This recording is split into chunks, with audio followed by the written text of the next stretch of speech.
The time is 7:45, and a huge welcome to everyone this evening. Fantastic that we're joined by a massive crowd all over the world, and we are going to be completely full on Zoom tonight. So we do urge you, if you've got friends or family who are watching us this evening, who are unable when we reach 1,000 logins on Zoom, we ask you to please encourage them to go onto Facebook or YouTube, because we're going to overflow onto those platforms, so they can look for the SA Jewish Report channel on YouTube or the SA Jewish Report channel on Facebook, and they'll be able to watch tonight. But we will be at maximum capacity of 1,000 logins. That's about 2,500 people on Zoom, and we're expecting a massive audience this evening. So Robbie, Brozin, I couldn't help notice there was a glass next to you. What was inside it? Let's unmute you first of all. Tea. Tea. Is that? It looks. What do you think? Well, you know something. You are the man who went to Lithuania and brought back Lithuanian vodka. This is a little bit of single malt tonight. We just do. It's it's weather for whiskey tonight. It's weather for whiskey every night. And Mark Abel, you do some of Robbie's advertising, don't you? We do pretty much all of Robbie's above the line advertising. So, yeah. And what's your favorite work you've ever done for NANDO'S? I think there are many ads that I can reflect on immediately. And I think part of it we're going to probably be talking about tonight. But, and I was reflecting fondly actually on the Lithuanian vodka that I actually had with Robbie last year, sometime before this dreaded lurgy hit us. I think probably my favorite ad is the one where we comment on, as South Africans, we always get to fix our shit. There's a lot that goes on, whether it's throughout the decades and the generations. As South Africans, we're incredibly resourceful. And the beautiful thing about that ad is it ends off, as you may recollect, with the Guptas running away from South Africa or running away from their house carrying bags of cash. And that was actually 3 months before the Guptas ran away from South Africa with bags of cash. And that is the profound power of the NANDO'S brand, is the ability to give voice to what we are thinking as South Africans and be able to predict and offer light relief. And so that is a great example for tonight's conversation about how we're going to fix our shit. You're on mute. There's certainly a lot to fix, though, isn't there? Who has a dog barking in the background that we need to take care of? My guess is it's Johnny Burren, because I think Johnny exists within chaos. Johnny, was that your dog? That's just my wife shouting at me. I haven't done it yet. So before we come on to talk to the two of you about what we're going to do on Saturday night, because we've got an amazing webinar on Saturday night. I don't know if you guys have noticed, we've been churning out webinars this week like you can't believe. We had Mangosuthu Buthelezi, who turns 93 on Tuesday night. Did you guys see it? I mean, excellent. It was brilliant. He was and when the man speaks about my grandfather, King Keshwayo, and my great-grandfather, King Shaka, like, you actually transformed into a different world. But he was so good. He was so, I found him so insightful, hey? And clear. He was really brilliant. It was a great webinar, hey? And tonight we've got the three great realists/optimists on our program. Saturday night, we're doing musical entertainment. Vicky, Johnny, tell us about that. Johnny, do you want to jump in? Go on, Johnny. Well, what happened a few months ago? We had a Saturday night unplugged one, and we got musicians from around the country, and they performed 2 or 3 songs each, and it was supposed to be a 2-hour event. And I remember I nearly got stopped at a roadblock at 12 o'clock at night. It went on, and it was really successful. It's not a competition. It is just musicians that just want to share their talent and make our lives a little bit happier. And due to COVID, we have found the most unbelievable musicians that have been stuck away. We've got an advocate in Durban, Vicky. I mean, you know how many people have actually been asking, where is this guy? Dave Phillips, he's phenomenal. We've got Tamsin and Ryan again. We've got a guy that was in the finals of Idols. We've got a guy who, on Saturday night, his album is going to be nominated as one of the best albums in South Africa. We've got a superstar kid he's I think 14 years old, Josh Bauer. He only sings Michael Bublé and old stuff. Gabriel Shah from Cape Town. Wayne Cullis from Port Elizabeth. So And, I want to show you, if I can interrupt you for a Yes. moment, because we've discovered someone out of Stellenbosch, Yes. someone called Dave Derman. Adrian, you may remember Wayne Derman. I think Wayne was in. Yeah, Wayne is a sports scientist in University of Stellenbosch. He's off to the Paralympics in a few weeks. But we've discovered that his son, David Derman, is the most remarkable, talented musician. And he's going to be on Saturday night. And I just want to show you a little short clip. It's a mashup that he did, that Conor Maynard, in fact, first did. And together with an actuarial student who is head of his res at the University of Stellenbosch, put this clip together. Danny, show us some Dave Derman. There'll be more of him on Saturday night.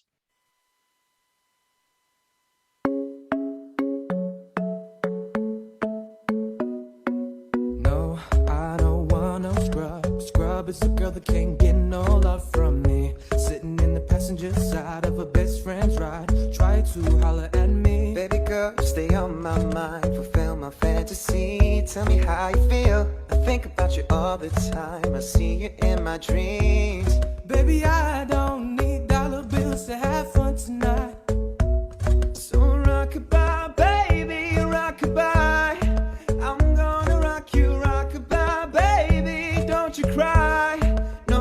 Well, woman, the way the time cold, I gotta be keeping you warm. I got the right temperature to shelter you from the storm. And please have mercy on me and take it easy on my heart. Like controller. All we need is somebody to lean on. Girl, you're my angel. You're my darling angel. She called me on the counter. Saw me banging on the sofa. 'Cause I've been up all night, no sleep. 'Cause I feel like I'm always dreaming. Who do you love? And are you sure? 'Cause you make me feel like I've been locked out of heaven. If I lay here, if I just stay here, would you lie with me and just forget the world? So wake me up before you go. Don't let me hanging on like a yo-yo. Jealousy turning saints into the sea, but it's just the price to pay. Destiny is calling me. I'm in love with the shape of you. You push and pull like a magnet do. Although my heart is falling too. I'm in love with your body. Every day discovering something brand new. I'm in love with the shape of you. Wow, what amazing talent. You don't expect actuaries to sing like that, let me tell you. So, Vicky, myself, Johnny, and yourself are putting together this amazing talent show for Saturday night. And we're also going to be raising money on Saturday night for the Angel Network. And we're going to try and get as many blankets donated on Saturday evening while everyone's snug in bed with us listening to unplugged music. We're going to try and raise as much money as possible for the homeless.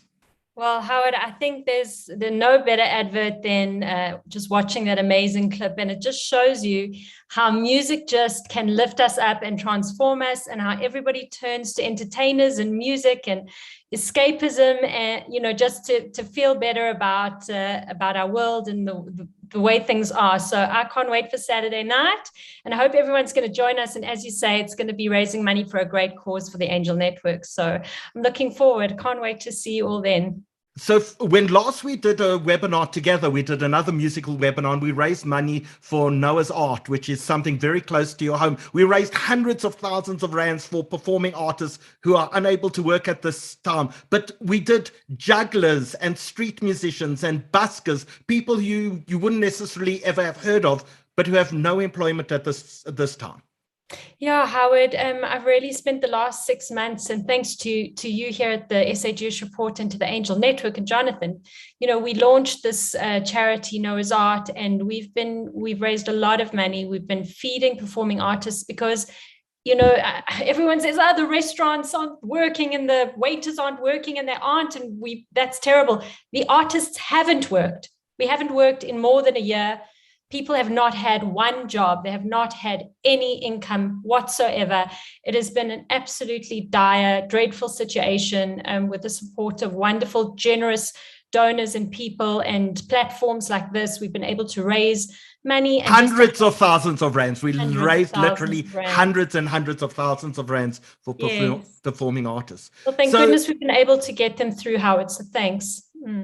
So Manoush, tonight we're actually going to ask some contributions for you, but you don't just need money, you need volunteers. We're going to talk about it in a little more detail, but tell us a little about yourself. We'll talk after 8 o'clock of exactly the program that you're on, but you're a young doctor, hard to believe because you're not in whites and you don't have a stethoscope over your shoulders. Where are you doing your community service? How's it, Harry? I'm currently doing my community service at a clinic in Dobsonville. It's called the Terry Lane Clinic. So I've started community service at the beginning of this year, finished my internship at Helen Joseph last year. And we're now, obviously the clinics are very much focused around everything that's going on with COVID. So that's where our focus is at the moment. So we're actually going to vaccinate the nation because of you, and we're going to talk about it in a second. But you were actually running the vaccination center at Jabulani Mall before it got trashed and looted in the uprising a few weeks ago, the insurrection. Well, I wouldn't say quite running it. What we were doing is we started a pilot program there. So the idea was that the vaccines are very quick to give.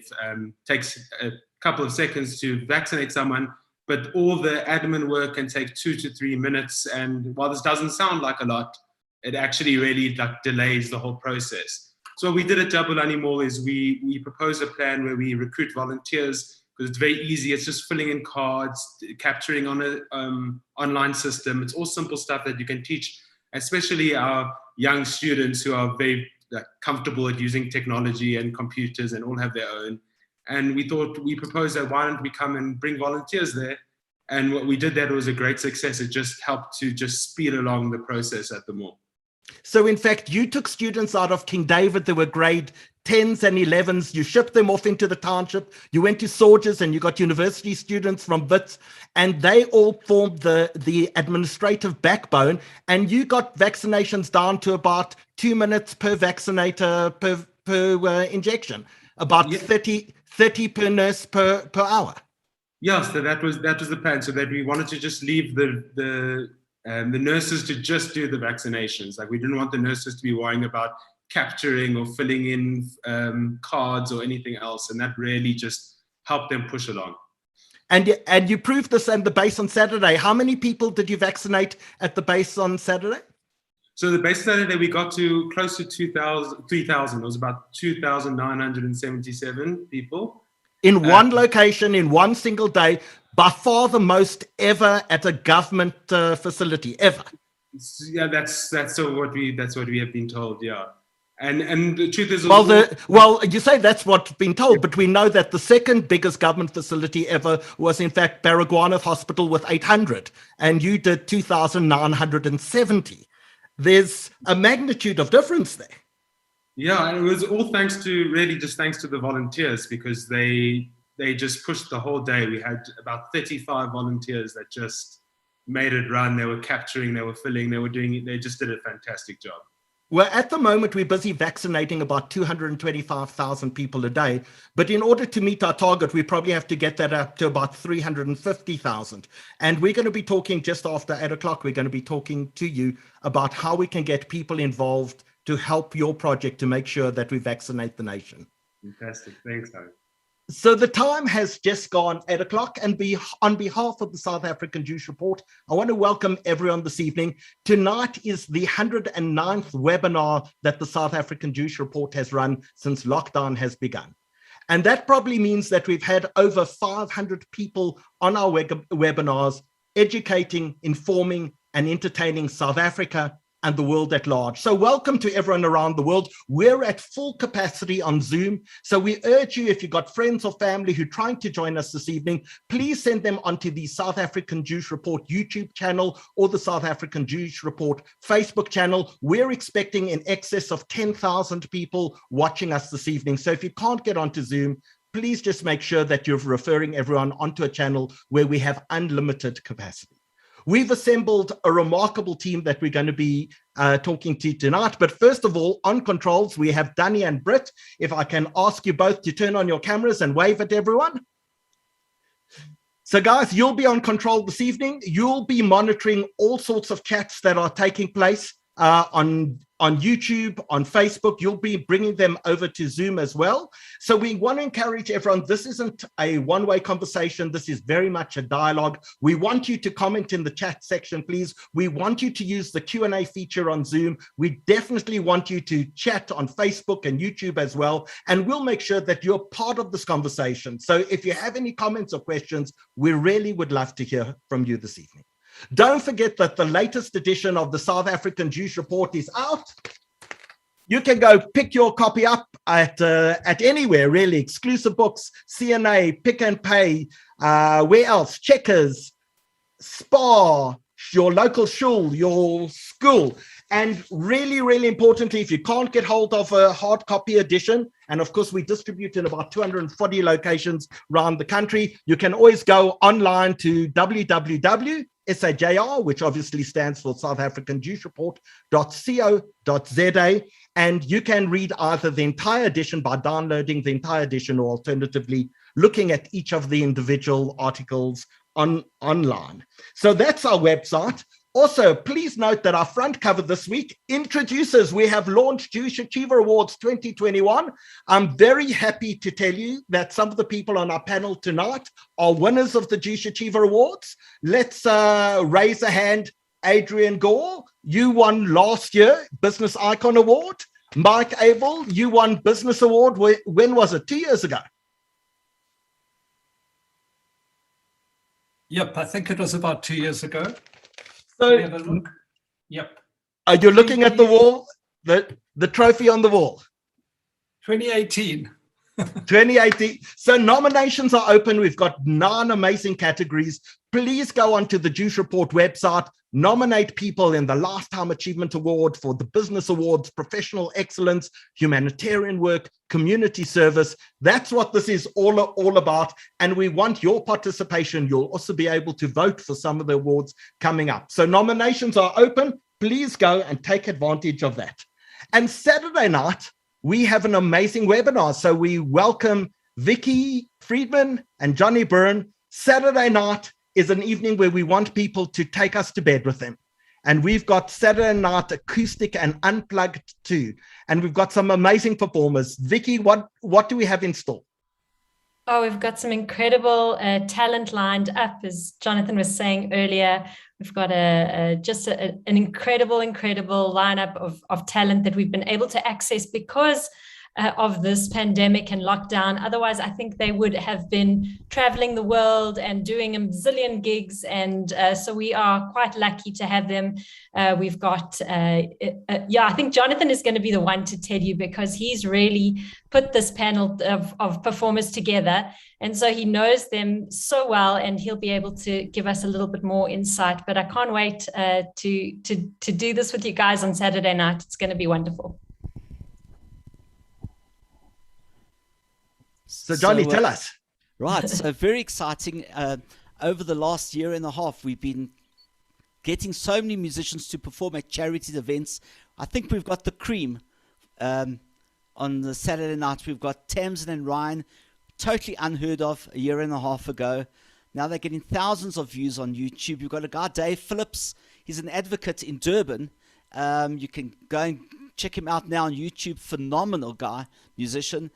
We've got a guy that was an Idols finalist, somebody who, a musician who has just been nominated for the best album. In fact, on Saturday night, we'll be performing afterwards. Yael Lorata, Ava Joffe, Josh Bauer is a 13-year-old wunderkind. Wayne Cullis from Kwabeja, Mike. Gabriel Shire, the one and only from Cape Town. So we've got a Bokkie, amazing lineup. Last time, Howard, I think we got over 9,000 viewers. And we're expecting the same, if not more. And people will be able, if they would want to contribute, our fundraiser is for the Angel Network, 60 Rand to buy a blanket. And knowing Glenn so Johnny, can I tell you, while we were talking, and we were just talking that we're going to raise money for blankets for the homeless on Saturday night, yes. And Lauren Young has just donated 50 warm Sherpa blankets, values 17,500 Rand. She's just donated right now, so we can make sure that people are not freezing this time of year. And that's the power of this network and the amazing community that we've built around it. That's just unbelievable. Wonderful. And I just want to tell the people quickly, Howard, and you know Glenn from Angel Network, and Mike knows her from PE as well, is that when you donate on Saturday night, I promise you by Monday morning, that person in need will get their blanket. There's no subcommittee meetings and this meeting and the meeting. She already knows where it is going to go to, and by Monday morning, it will be distributed. So when it's all over the country. It's not just Johannesburg. We've got distribution points in Cape Town and Durban as well. So we're going to make sure that the entire country is covered. Guys, Johnny, Vicky, we'll see you Saturday night. Thank you so much for joining us. We'll see you then. So Dr. Manoush Hockman, welcome. Lovely to see you. Thank you, Harry. Thanks for having me. So, Manish, we're talking about vaccines again. You've developed a system where you can incrementally increase, exponentially is the right word, increase the number of vaccines that can get through a government facility. And this is for people who are uninsured, who are not going through to the discoveries to be insured. This is for the entire population. And one of our big bottlenecks is how long it takes a person to get a vaccine. So tell us what you've done about that. Okay, so basically, as we were talking about before, is that getting these vaccines, it's very quick to get a jab. But while it sounds really short, basically there's a few processes that go around with getting a vaccine. Everyone has to get their vaccinations cards filled. You have to check that they are registered on the government EVDS site. If they're not registered already, which a lot of our population are not registered, they might not have access to smartphones, they might not have access to computers to be able to register themselves. So then they have to then be registered in the queue while they're waiting. And then they get the vaccine, and then afterwards the nurse or whoever's vaccinating them has to then log that vaccine on that system again. Now, all these processes, each one individually is quick, but overall it can take 4 or 5 minutes to actually do all those things for each person. And now if you have a public site which has maybe 10 vaccinators or less, if they're each taking 5 minutes per person, this ends up actually taking so much longer. It's like such a long time, and the queues end up going all the way back. But what we found is that if you just bring in students, and they don't have to have any particular training or skills, they just have to be able to write or use a smartphone or help log. And what happens is that you can change that from being 5 minutes at a vaccination station to having 1 minute, and you can literally 5-fold increase the capacity of a site just by having people actually take away those roles from the vaccinators. So Manoush, one of the things you did was at the base on Saturday, you tested this model and you proved the model. You took students from King David and Sorges, and you had 2,970 people go through. We've got a few pictures that I just love, Danny, to put up on the screen so people can understand it, because you've got security guards and domestic workers and from people from Glen Hazel and people in the private sector and people with no insurance all coming together to actually be vaccinated. Danny, show us a few of these pictures as Manoush tells us about it.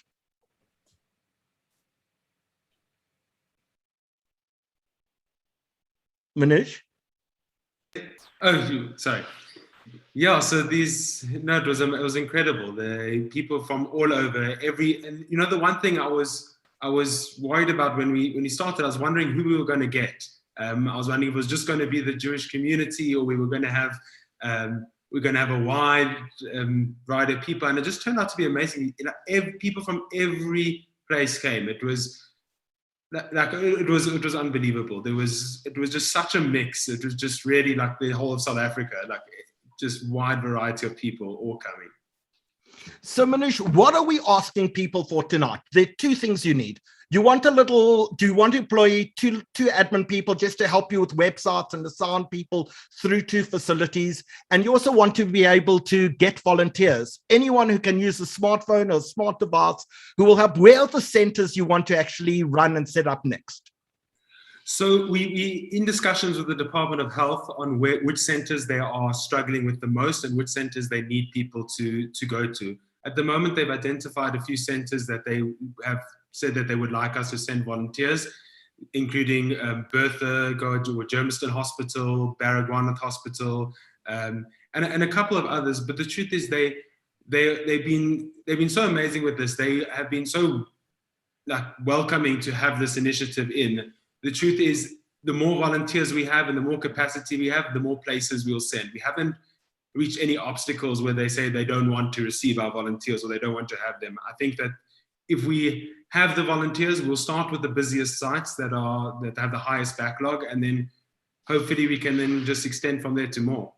And of course, we're going to start vaccinating 18-year-olds very, very soon. So there are millions of additional people we need to get through the system. And Adrian, we've got a lot of vaccines in the country. I think we've landed now about 10 million vaccines. The Americans are donating 5.5 million that arrive on the weekend. Is that correct? That's correct. I think we've actually, off a slow start, Howard, we've actually got for the first time, I think, coming through a pretty strong flow of vaccines. So I think to what Manoush is doing, the ability to vaccinate quickly and efficiently will be a critical issue. And to overcome the kind of anti-vaxxers and the hesitancy, we can do that together. I think the supply of vaccines, Howard, is incredibly strong. So we really need to do one. I think we will. Essentially, I think we're going to turn from one of the slow starts with a lot of criticism, justifiably so, to a vaccine rollout that is amongst the best in the world, I think, in terms of pace. So what a difference a few weeks makes. Yeah, it really does. So Manoush, you don't need very much money. It's actually very little money you need just for a little admin assistance, and you need people to volunteer some time, and you will assign them to a site. So we're going to put up a poll now, Manoush, and we're going to ask people if you'd like to become a volunteer, or if you'd like to just make a donation to help Manoush get some admin staff on to help with the website and get people through. We just put up a little poll now, and we're asking people to please vote. If you're watching us on YouTube or on Facebook, we're also putting a little Google form there, and you can volunteer your time or energy as well. And it's so amazing to see as people have come in. We've already got 27 people I see volunteering their time. It's now up to 30 people. People just want to help, because this is really the challenge of our generation. Adrian, don't you think so, that we will be judged by how well we've done during this time? I think you're right. I think that it's a profound and tragic time, but I think that it's a defining time for us. And I think we look back at it, it's as bad as it's been, kind of some of our most profound defining moments. I strongly agree with you. Strongly. So just to tell people, as the volunteers are rolling in, we're now up to 48 people have volunteered. Manoush, there's no limit. The more people who volunteer, the more vaccines we actually give. And that's so true. It's so true. The more people who volunteer, the more, as I said, we can make each clinic be doing 5 times the amount just by supplying them with enough staff and volunteers. I want to say one thing. While what you do is amazing, I've heard from some of the people who volunteered, who went into Jabulani Mall with you, into Soweto, just the enormous fulfillment that they got by being part of the entire process. It wasn't just a one-way street. People actually felt like they were making a difference. And I'm sure, and I imagine that's how you feel as well. Yeah, and the truth is that's so true. So many people that came at the beginning, we were trying to get people to come to Jabulani more, and there was a lot of apprehension. People weren't sure about going to Soweto, weren't sure about the site. And the first day, we only got about 4 people who said that they were interested in going. The next day, it doubled to 8. And all those people then came back, and then they brought their friends with too, because as soon as they actually went there and experienced it, they actually loved it and wanted to come back and brought people back. And then after that, we didn't have any trouble. They wanted to just carry on themselves up until the site was closed. So Manoush, at this moment, I just got a WhatsApp from someone saying, can they volunteer in Cape Town? Volunteer, we'll help place you at somewhere where it makes a difference. Yeah, so at the moment, we have been dealing directly with the Gauteng Department of Health. So we don't know, we don't have the connections, and we haven't been in discussions with people from the Western Cape. But we do hope that once it starts rolling, that we can actually start going to other provinces too, potentially. Fantastic. Manoush Hochman, Dr. Manoush Hochman, Menachem Hochman, thank you for everything that you're doing for South Africa. We're so happy we could go on this journey with you. If you pick up a copy of this week's Jewish Report, you will see that we have placed adverts for Manoush all over the Jewish Report newspaper. I think we got about 6 adverts for you. So if you've missed out, there's plenty of opportunity to get the details and to volunteer your time. Manoush, thank you for joining us this evening. Thank you for having me. Thanks, Harry. So Adrian, you know, I said to you when we first spoke probably about 10 days ago, I said, sometimes not so easy to be an optimist in South Africa. And you actually said to me, these are complicated times. And that became our topic for tonight. You listen to someone like Manoush and you get completely inspired, but these are complicated times. How they are? I mean, listen. It's important. These are complicated times. We kind of seeing a confluence of a country trying to come out of corruption. We're seeing a country dealing with a pandemic, and then we're seeing unrest we've seen unrest on a considerable scale. So these are, and the knock-on effects in the economy and whatever. But the test of, listen, I think the test of how you see things is just directionally what you see in the data, Howard. I think that's very, very important. I mean, to my mind, directionally, you can easily conclude, this is a failed state. Corruption is overtaking us. The economy is in tatters. Unrest will spread. The pandemic will overtake us. Or you can see what we see in the data is maybe not so. It's quite a remarkably resilient country, despite all of its difficulties. We've just jailed a president for contempt of court, but essentially, because of corruption, we're attempting to deal with corruption. And as we said before, the vaccine that just a few weeks ago was the most kind of criticized issue now is being seen as a potentially remarkable program.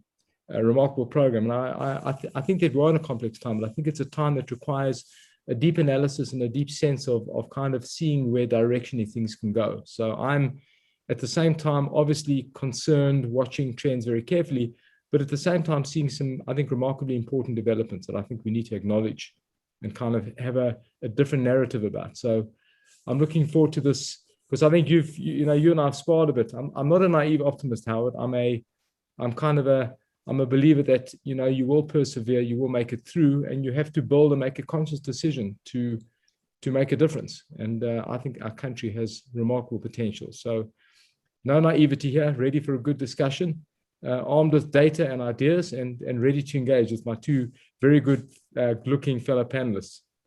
So given the fact that we're such a good-looking panel this evening, let's start with you. Run us through some of the data. When you look at the country, what do you actually see? Well, firstly, I want to just preface this with people have suffered the most remarkable physical issues, businesses being destroyed. So whatever I say, please don't see this as simplicity and lack of sensitivity. The country also has incredible unemployment, inequality, and poverty. But I think there's a few things to see. That I think the basic sense that the country is completely falling apart is not correct. The economy is remarkably resilient, even through this unrest. And I think some of the stuff that's happened might ultimately lead to economic growth. I think we're rolling out and illustrating, as I said, the vaccine program. Forget about the vaccine program. I think it illustrates a capacity to execute, both in public and private sector. And I think the vaccine program, as you're hearing from Manoush, is a remarkable public-private partnership. And then data that I like to often share with people is I think the contemporary view is the economy is smaller, it's in decline, things are worse than they used to be. Let me tell you some stats about the country since democracy. Our economy is 2.5 times bigger, 2.2 times bigger than it was in dollar terms. The black middle class is 170% bigger than it was. Murder rates have halved. The number of people with homes has gone up remarkably by 7 million people, and HIV infections have halved. So if you look at kind of development scores, that could be better. We have all kinds of issues. But I think that we need to recalibrate our view to the idea that we need inevitable decline to one of resilience, despite often very, very complex situations. And finally, I would say that our government is moving badly on many things and slowly, but I think we have a directionally trying to deal with issues of the past, the corruption, the NPA, the SARS has been rebuilt. There's a lot of very, very good things going on. So I may be a kind of a lone voice. I don't think so. I think my colleagues here who have deep insights and deep wisdom, I hope will agree with me. I think, you've got to choose and focus on some of the positive signals while acknowledging the negative signals and managing them. So I'm advocating for a realistic focus on how you can build, how you can make an impact, not in any way simplifying or minimizing the challenges that we face. But at the core, I have to say, I think it's a remarkable country with an unbelievable community. And you see it here, you feel the energy. So, we've got a lot to lose, we've got a lot to lose. And I think we have to work hard to make sure we build. So let's actually delve into a few of those things to start off with, and then we'll open it to your other fellow good-looking panelists. Let's talk about vaccines. You've obviously very close to the procurement process. We've gone from a position in November of almost sheer despair and now what looks like within this next week, we'll have a glut of vaccines within our country. Walk us through where we actually stand on the vaccination program. Now, listen, I think we went through despair. We're too late in procuring vaccines. And so by the time we woke up in December, January, we were late and rich countries had bought them up. So we had to really backfill. But, to an extent, work was done by government and the private sector. And we said that we'd start on May the 17th. And I had fights within my own family. I said, on May the 17th, we will start jabbing people. And by the end of winter, we'll be through the 60-year-olds. That was the plan. The reality is we're not that far off. So where we are now is we've had I think a remarkable work done by the public sector to their credit. As you heard from Manoush, there's really amazing stuff happening in the public sector. At the same time, the private sector has the capacity collectively to vaccinate probably 500,000 people a day. That's where we are. So where we've been over the last, I would say, 4 or 5 weeks is just working in a vaccine-constrained environment, fighting for J&J. We've had some very bad, like AstraZeneca turned out to be problematic. J&J had that difficulty in the Baltimore plant. So we had real issues. Now where we are is the J&J stuff is coming through, as you probably heard. We've had this massive flow of Pfizer through COVAX and the US donation, and Pfizer has been very good to us. We've dealt a lot with Pfizer. I think they've been remarkably good, as has J&J done the same. So we're now in a position where they're literally, close to 10 million vaccines. We're at 215,000, I think, today. But having said that, because we're vaccine constrained, by middle of August, we'll be at 350,000. I think post-September, 1st of September, we'll be at 400,000 a day. And if you do the numbers, it's interesting. I think 1.4 jabs per day per 100 population is kind of the gold standard. In other words, if you look the world around, that's kind of a rate that's really top class. And that in our case would be about 500,000 a day. We can get close to that. So I think what you will see by mid-August, 2 or 3 weeks' time, and by early September, is a program probably motoring at amongst the fastest in the world per capita. So I think we'll get through the 30-year-olds and up, hopefully by the end of August, early September, and we will be vaccinating virtually every high-risk person very, very quickly. So no, I think factually watch it play. And one last comment. So I'm hogging the floor here. One last comment. I think what's happening in the last couple of weeks is I think the confluence of the third wave that really has been brutal, together with people not being vaccinated, has made people justifiably just freaked out, and we understand that. But we have to just keep our nerve here. We have to build and vaccinate and jab and get people through the process. And you've seen the stats in the UK. The vaccine is unbelievably effective. People make a cognitive error about how many people are hospitalized. The reality is, in the UK, if you're vaccinated, your chance of hospitalization or death is minimal. So we just got to get this thing done, Howard, and we will. So, Mark, Abel, you spent a lot of the last few weeks writing public letters, some of them to our president, but some you've been putting them out on social media. What have you been saying to people? Well, I think a lot of what Adrian is saying, I think that, I classify people today, unfortunately, in 2 ways, either as houseflies or as bees. Houseflies land on whatever they do and they vomit, and bees collect pollen and make honey. And when you look at the reality in South Africa, there are so many positive things happening. Who would have imagined that an Ace Magashule would have been overthrown? Who would have imagined that Jacob Zuma would be languishing in escort? Who would have imagined half the things are happening? And when you measure things at a certain point in time, you can say, well, we're lagging in terms of the vaccine, and it was very slow. All of a sudden, Adrian's painting a picture where we're going to be at a a brilliant standard in terms of the rest of the world. So it depends at which stage you measure things. But I think that for us in South Africa, firstly, the one message I put out is those of us that have stayed behind are no more naive than people that decided to leave. You know, for somebody like myself that did leave and came back, I came back because there was a remarkable opportunity to contribute to the country. And I've led a much more meaningful life since coming back to South Africa because of a determined effort to play even a greater role in helping. And that is what we have in South Africa. We have a very can-do society. So I think that when you look at where we are right now, and you look at what's happening, for example, hopefully with SAA, there's a public-private partnership. I think that public-private partnerships are going to continue to grow because the expertise in South Africa, which is world-class, is often outside of government. And so I think that we need a whole new model in South Africa to fix the country. But if you do these partnerships, I mean, I look at what Discovery has done with the city of Cape Town at the CTRCC. That is a world-class facility. So the minute those partnerships come together, I think that we have a country that is capable of brilliance, true brilliance. And that's not a half full perspective. That's based on facts and figures and stuff that we see happening every day around us. Now, of course, you can concentrate on the negative stuff, Howie, but you could do that in any country. Wherever you are, you can have a look at the problems that beset America or beset the UK or anywhere. There are issues everywhere. And of course, we've got a disproportionate amount of problems. The greatest elephant in the room that we need to address, and we'll talk about it today, obviously is unemployment. Until we solve unemployment, we can't solve the problems in a sustainable way for the country. And we need solutions around that. And hopefully we'll talk a bit about that. So, Mike, before we go on, I want to thank you. In the middle of Manusha's talking and people talking about entertainment, you actually contributed 10,000 Rand towards blankets on Saturday night. So thank you. Well, it's a pleasure, Howie. I mean, you know, we run a global movement for clothing the homeless, where we've clothed well over 500,000 people around the world. And we haven't been able to host our street stores globally because of COVID. And so we haven't been able to distribute clothing and warm clothing like we would have. So something like Glyn and the Angel Network, where they're going to be handing out blankets, is a very easy way to make a tangible difference. And we are going to be handing out clothing actually this weekend and next weekend at soup kitchens around the country. So, Mike, you spoke about the unbelievable talent that we have in the country. And I agree with you. We do. I mean, you look around the world at the top professors in America in medicine, in economics. We've really contributed to other people. I've been on a few webinars this week with the Australian Jewish community, and the entire Jewish community leadership in Australia is ex-South African. So it's not like we don't have the talent and the expertise, but that talent and expertise doesn't appear to be in government. If you look at our current cabinet, would you employ any of those people in your business?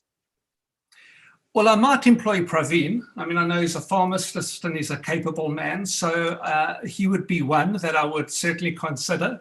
I think that Tito is a talented man. He certainly was when he was governor of the Reserve Bank. For me, when you look at government, let's look at the mining industry. So if you look at the South African, our GDP is about, I don't know, 500 billion US dollars. Our mining accounts for around about 18% of our GDP, which is about $100 billion, over R1 trillion.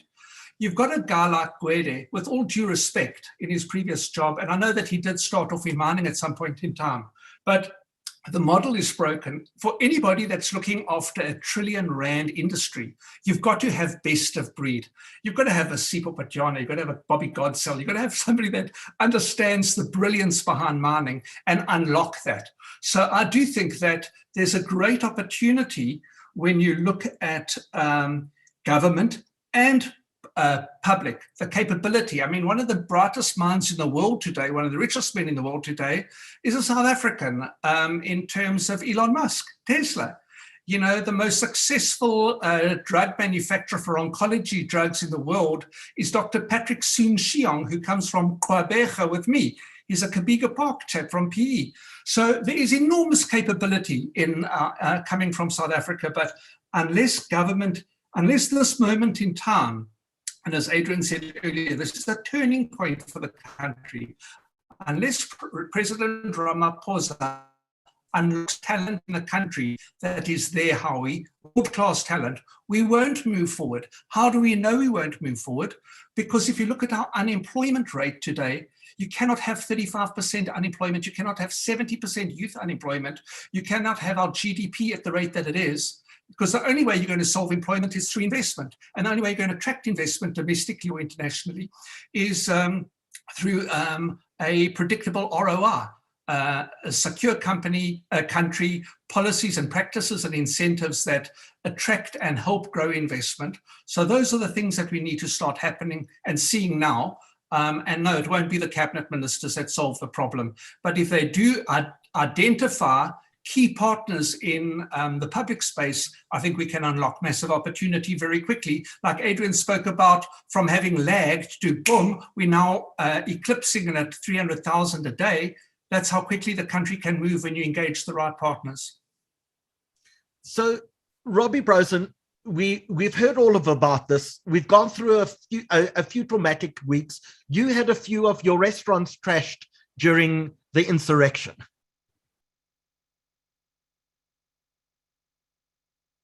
Let's unmute you. Sorry, Howie. Yeah, thanks for having me. We've had 17 restaurants looted. We had about 22 that were affected, but 17 that are basically gutted and looted. So, it's probably about 8 or 9% of our South African estate, which was very sad. But it's amazing how resilient our team have been and have bounced back. It's just incredible to see the strength. And that is South Africa. So it was a very tough couple of weeks for us. But our team have been absolutely remarkable. Do you think people have had enough of being resilient? Do we just want a normal life and not have to dig down deep every time something happens in this country?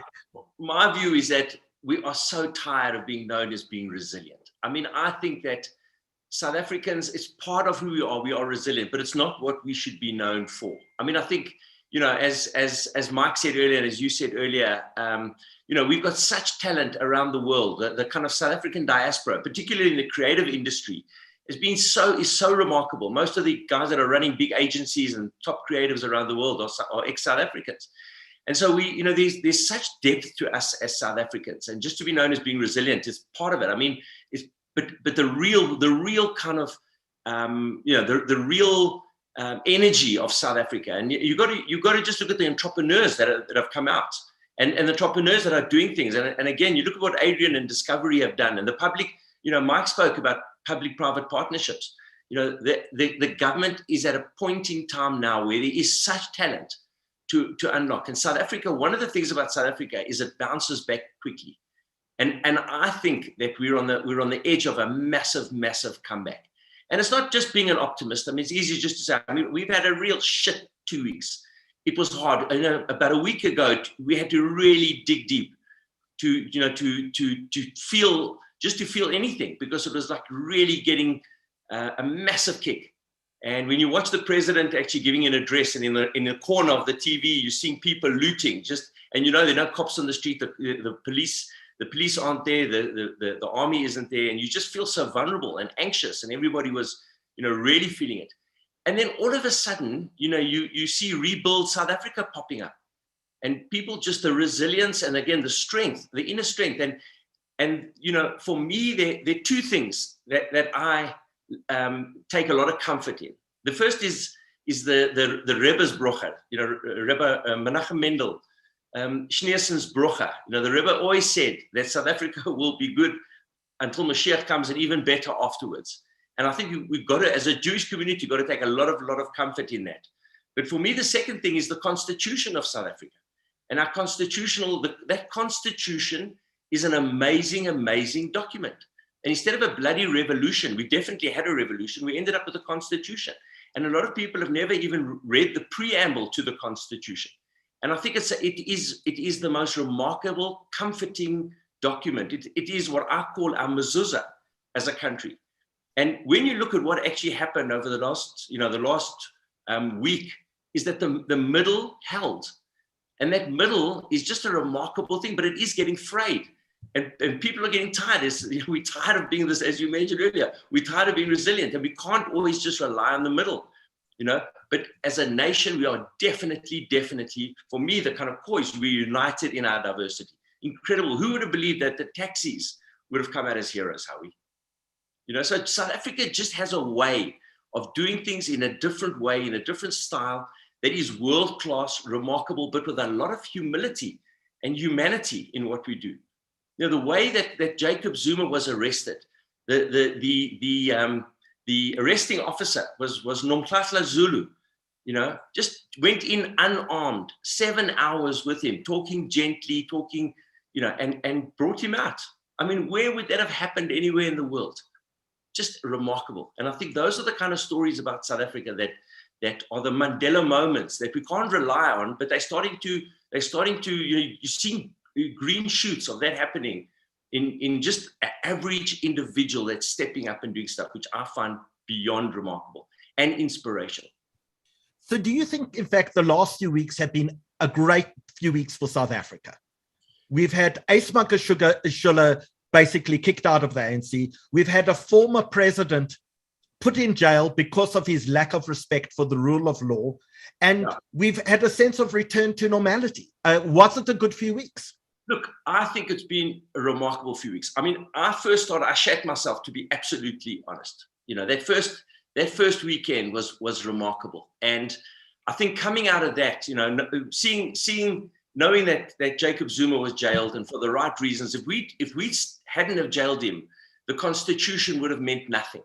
So to me, that was a remarkable moment. The way that the president has honored the Constitution in the way that he's handled both the pandemic and this attempted coup. It was an attempted coup as far as I'm concerned. And the way that South Africa has responded, I think, where we are now, and we're not out of it yet. That's the thing. We're not quite, I don't think that we can actually sit back and say that it's over. I think there's still going to be, there's embers of kind of the wrong side of support, coming out for Zuma and various others. And it's quite disconcerting.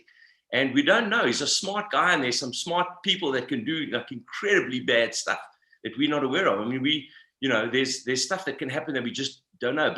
But my view is that they've played their big card. And I think that, it has been a remarkable kind of 2 weeks for South Africa. And, for me, you can never bet against South Africa. It really is a country that somehow pops back. And I think there's a lot of love and a lot of passion and a lot of kind of commitment to see South Africa succeed from the rest of the world. If you look, and Adrian mentioned it earlier, if you look at the direction that we're taking and that the president's taking, there's certain things that he's done that we must really give credit. And I think with all the institutions have been so badly hollowed out the last 9 years. If I would hate his job. I tell you right now, I would absolutely hate his job. And he's just been compounded with this pandemic. But if you look at what he's done with SAA, with Gideon Novick as the CEO of SAA, I mean, Gideon is a proper operator. You put a guy like that in. We were invited to the G7, Howie. You know what it means to go to the G7 and to be, so we gain with some of the right people. What he did with renewable energy, just quickly overruled Gwedi Mantashe. Cyril, I truly believe, needs a lot of support. Is he perfect? He's not perfect, but shit, he's got a hard job. And I must tell you something. I think that he deserves support. I think he's a deliberate, thoughtful man. I think he's doing it right. As I say, he's honored the Constitution. We never had a state of emergency. We never had the police going and shooting everybody, or the army coming up and shooting everybody. He's done it with a real focus on what the constitutional values are, what human rights are, what the rule of law is. And I think he's doing it on the right way. I think there are very few African countries that would have done it the way we've done it. And just, got to give credit to that. It's very, very powerful. It's a big moment, and it's done right.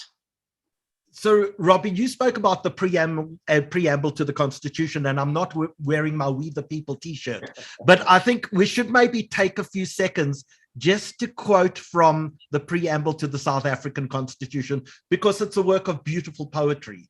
And it says, "We, the people of South Africa, recognize the injustices of our past, honor those who suffered for justice and freedom in our land, respect those who have worked to build and develop our country, and believe that South Africa belongs to all who live in it, united in our diversity. And that's how our preamble begins. I'm going to ask you a little later about some of the work you're involved with at the Constitutional Court. But first, we're going to talk about politics. And I'm going to ask everyone to rate the performance of our president coming up. But before we do, we have a number of sponsors tonight. One of our sponsors is the Dear Link. And everyone knows the Dear Link because they are really the organization within our community and beyond our community who go out and support cancer survivors, cancer sufferers, cancer warriors, and they are really there to support our entire community in this process. They've got a big fundraiser coming up, and we'd like to hear a few words about the Dear Link first. Stay firm, stay firm. I'm here with the DL Link to extort something off you. Otherwise, I'm going to take that koi there, bro. Pull in. You know this, Aki. We want some money from you, we want some presents, or we want some gifts. So you tell So I've got Barry Hilton in my house here. Just careful, it's like gold, eh? For charity, for DL Link. I'm going to platz. 6 months ago, my baby boy Creed was diagnosed with an ear tumor. It's been a long, rough 6 months of in and out of hospitals, surgeries, MRI scans, and the DL Link was so incredible, so supportive, the most unbelievable organization.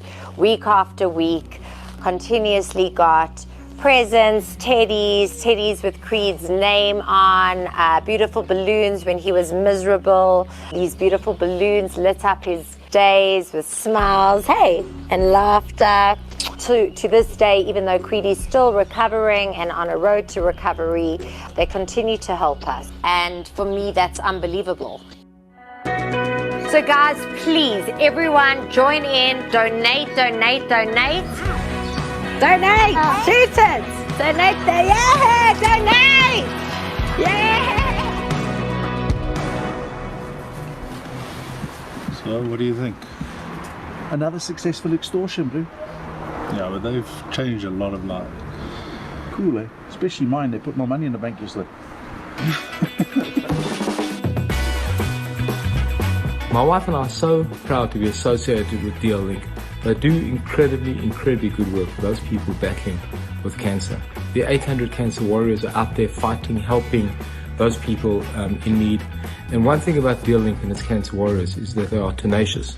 Nothing stops them. Not a pandemic, they are busy now, and they have been helping people in need. I urge you to support them during this difficult time. So Adrian Gore, let's talk about our president.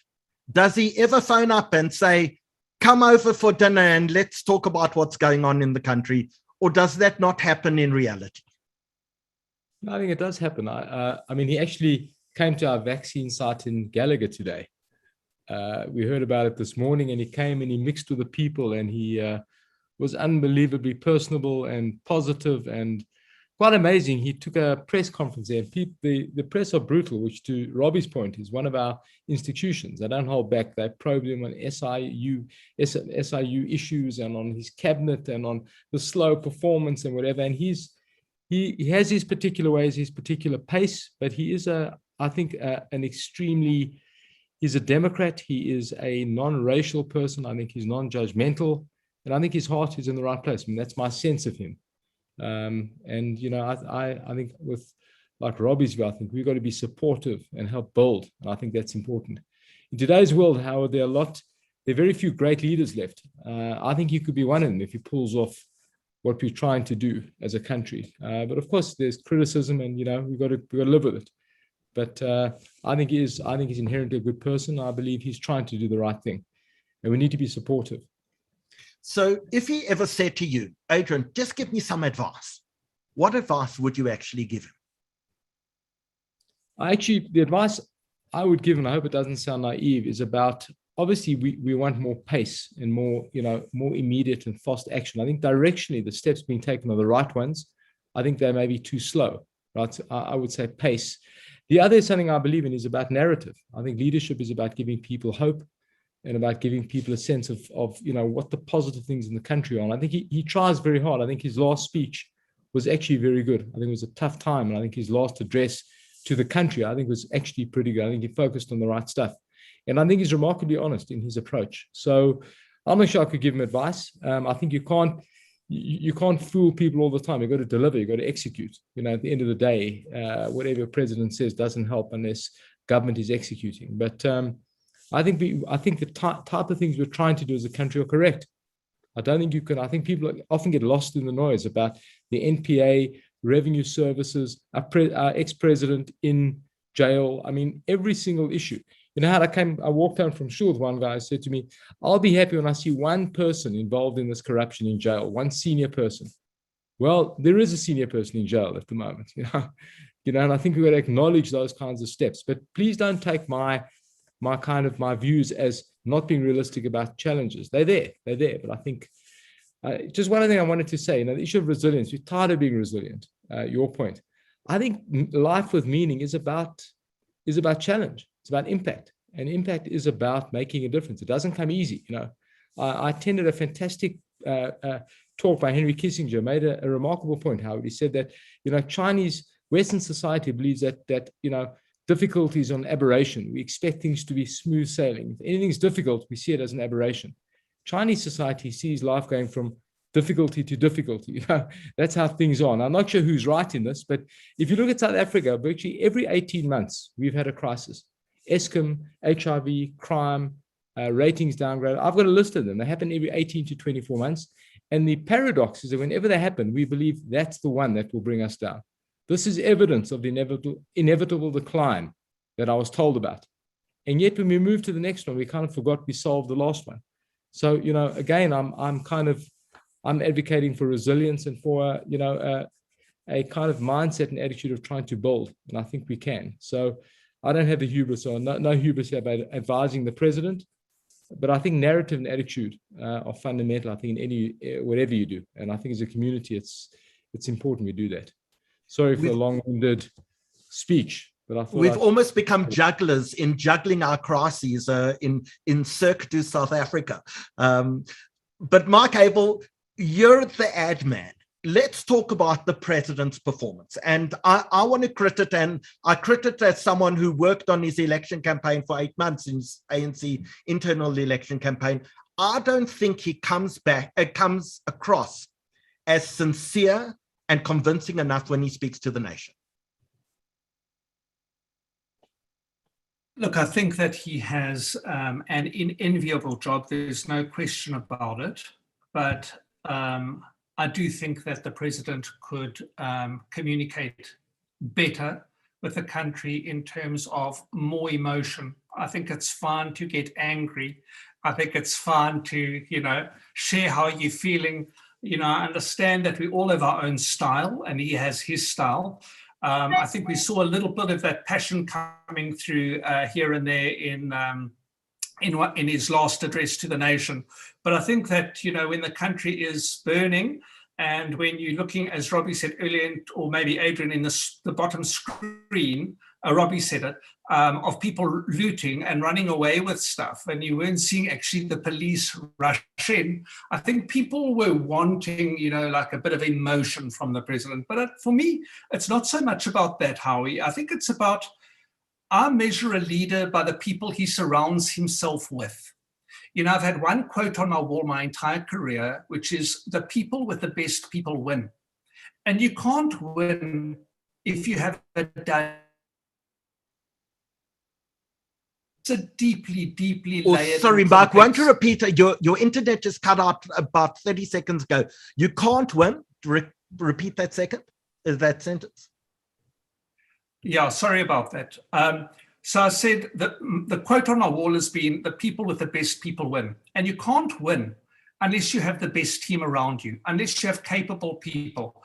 We're a country of 58 million people. So if you're going to look at all of the different multi-billion-dollar sectors of our economy, and you're going to look at infrastructure, and you're going to have to look at healthcare, and you're going to look at education, you're going to have a look at redressing the past and all of that, How do you do that with a weak team? You can't. And so as strong as President Ramaphosa may or may not be, he needs to surround himself with a far better team in government and outside of government. And then I think, look, we have a remarkable constitution. In fact, the preamble to the constitution, when you visit me next time, Howie, at the agency, is actually painted on the walls of the entrance of the agency. That's how powerful it is. And for me, what's remarkable is that the center has held. And the center has held for two reasons. One is that despite President Ramaphosa's public speaking skills, we believe in him. He is a sound communicator, he's a solid communicator, and I think his communication around COVID in the early days was exemplary. I mean, it was absolutely outstanding. But now we need to see some delivery from him. And delivery from the ANC, I would say, what if you took away the 350 Rand grant, okay? Because what we don't want to do is turn, I know it's just been reintroduced, but you don't want to turn people into pensioners at age 18.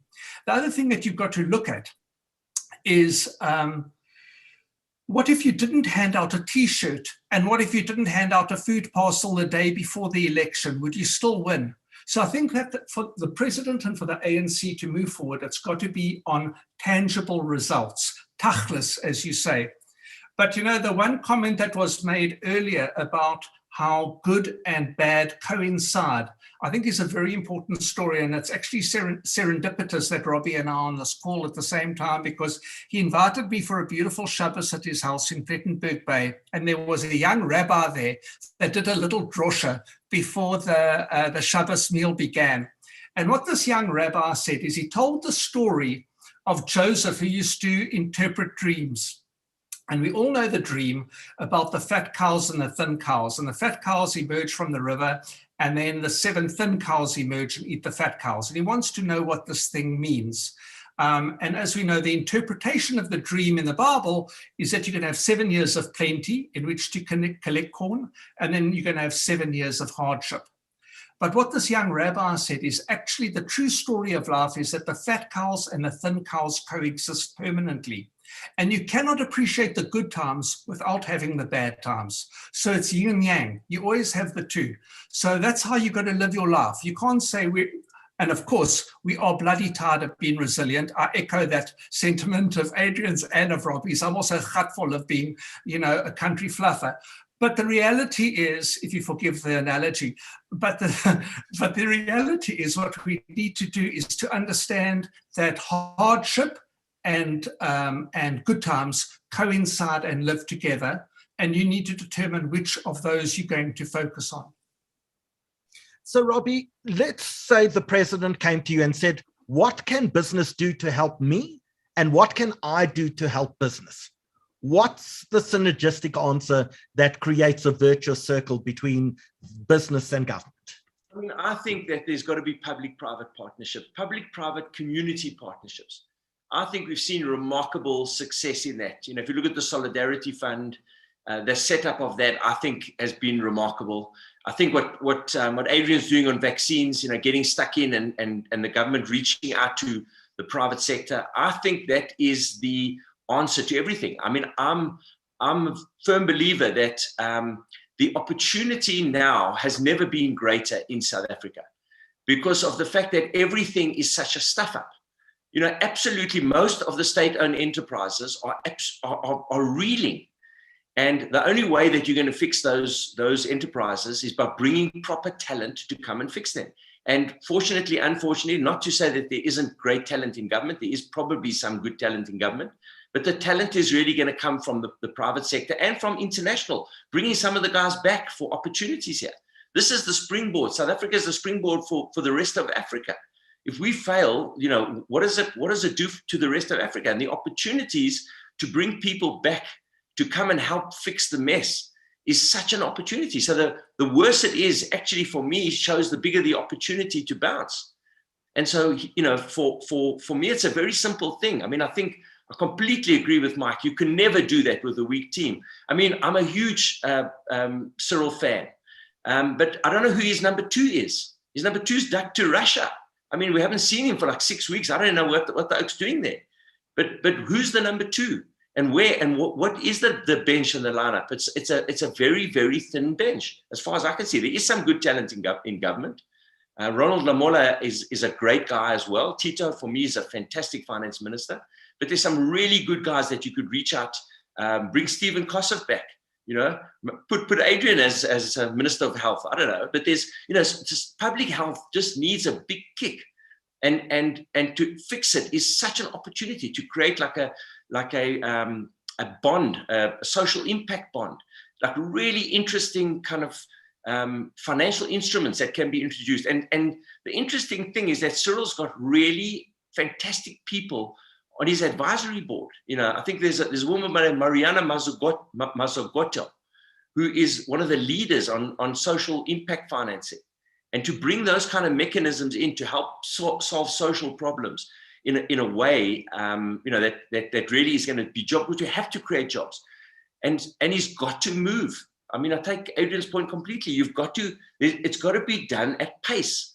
And I think we're at a point now where that level of frustration of not moving at real structural fundamental changes to economic policy has to happen. Got to change visas. You can't go and change the renewable energy plan, but not allow visas of the French will want to come in, and probably 1,000 Frenchmen will want to come in and help that program. But if the visa application is a problem, what's the point of solving that? So we've got to look at a holistic approach. And for me, the kind of advice that I would give him is to bring proper people around you. And that's the only way that you can do it. I mean, you've got to hire better people.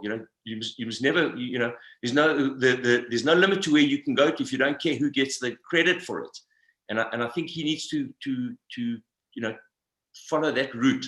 That would be like my kind of advice, and would be unbelievable for business. I mean, if there was a public-private partnerships with regard to doing remarkable things at Baragwanath Hospital and building it up back into the world-class institution that it was. And it does some good work, but I think there's such opportunity, and it's very exciting. It's for entrepreneurs, for business, for social impact. Very exciting time if we can get a couple of things right.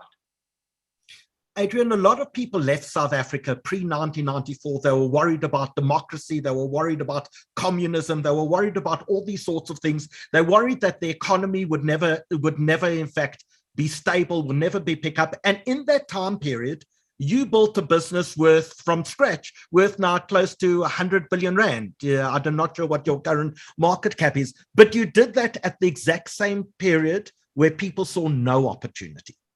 What do you think is it within the mind of the entrepreneur or people like yourselves that says, at a time like this where some people are fleeing, I see opportunity and I see green shoots, and if government was efficient, we would probably never have had the opportunity to do half the stuff that we do. I'm in the telecoms industry.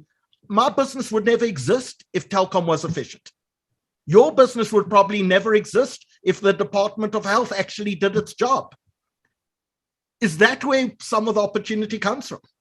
Oh, there's absolutely no doubt about that. I mean, our business is about filling gaps that public sectors do in other countries, I would guess. But I mean, I think beside the mind of the entrepreneur, Howard, I think the kind of the mathematics works. In difficult times, assets are underpriced and people are distracted. So if you start then, you'll do well. I mean, it's a no-brainer. It's as simple as that. I mean, the only issue here is that if you think there's going to be Armageddon wherever you are, then you shouldn't start. But if you're going to start or build something, you must do it in difficult times because people are distracted and assets are underpriced, opportunities are underpriced. So there's no magic in it. I guess just the entrepreneur or the lucky entrepreneur just gets the timing right. I think it's very, very difficult to start something in frothy times. Much more difficult. Things are more expensive. Capital is harder to get. It's difficult. And I'm very much where Robbie is. I think that the government is complex, that the forces are complex. I wouldn't wait for a brilliant functioning government to become an optimist. Quite the opposite. I mean, I think it's the converse. The quality of our private sector, what the private sector manages to do. I mean, we're filling potholes, as you know. It's an amazingly bizarre thing. What I thought in my actuarial training. Tell people about that project. We've had some of your team on, but remind us about that project. It's an amazing project. I mean, people have gone mad about potholes in Joburg, and there are reasons for it, and whatever. And I'm not critical, but we had an idea. Let's start through our discovering show business. We have a real interest in the roads we're paying a lot of claims for people's cars being wrecked. So we we got a hold of a team that we knew was out there that had the technology to fill potholes. And we said, let's fund this thing and do it. We then worked with a fantastic partner, Telesure, that's competitive, work together on this thing. And we're filling potholes, thousands of them. And it's bizarre. I mean, I was out we started in Gala Manor, filling potholes at midnight. And people come past you and they wave at you with tears in their eyes, because you're making a difference. It is an incredible thing. But I'm where Robbie and Mike is. I mean, I don't think you should be waiting for government to do everything perfectly. You're not going to differentiate then. Your chances and opportunities are wherever you are, in a dysfunctioning area where gaps appear. And I think that is the chance. And I think that's the opportunity to make an impact, besides making money, to make a difference, which is what I think people want to do. And so I concede the criticisms and the difficulties. I don't think you should wait for perfection. And I think good entrepreneurs, if you can, it's often in difficult times, you don't have the money, etc. But there's no doubt the opportunity to start. I remember starting Discovery. It was Boy Patong, if you remember right, those massacres. It was a similar experience to now. You could taste the danger. You could kind of have this feeling that, geez, things could fall apart. You know what I mean? And amazingly, I think just fortuitously, we started out building Discovery while others were fleeing. And I think that is the opportunity. So again, no hubris. I don't know it all. A lot of our success, I think, has been luck, frankly. But I do think that it's difficult times where real things are built and greatness is formed. So I think your observation is right. Were there people who said to you in 1992, "You're crazy to start this"? Of course. Have you lost your mind? What are you doing? And a lot of those people now work for us. And again, no, I think we were very lucky and a great team. And I'm with Robbie and Mike. I think the quality of our team has been our point. I must say one last thing. Sorry, Howard. We've lost a lot of brilliant people all over the world, from Elon Musk to brilliant people. But the people we're seeing now, the people coming out of school and university now, are not worse than we were. They're better. I see them at Discovery. I see the actuarial talent coming out and the clinical talent, and these guys are brilliant. I wouldn't have got into Discovery today. I can tell you now. There's no way. So the quality of people is not, don't lament the past. It's great. We've got a kind of South African diaspora. We've got a King David alumni around the world. It's an asset for us. They are what they are, and I wish them well. But don't think, the pot is empty. It's not. There's great things happening. So we're going to hear from one of our other sponsors tonight, which is the Hevra Kadisha. And after that, we're going to come back and we're going to talk about unemployment, Mike, something that I know is very close to your heart, and talk about solutions on how we solve some of these problems. But before we do that, when we come back after hearing from the Hev, we're going to talk about events of the last 2 weeks ago, and how do we now understand it retrospectively, knowing what we know. Was this an insurrection? Was this about poverty? Was this about lawlessness? Or was it all of the above? So let's hear from the Hev, and then we're going to come talk about 2 weeks of South African history.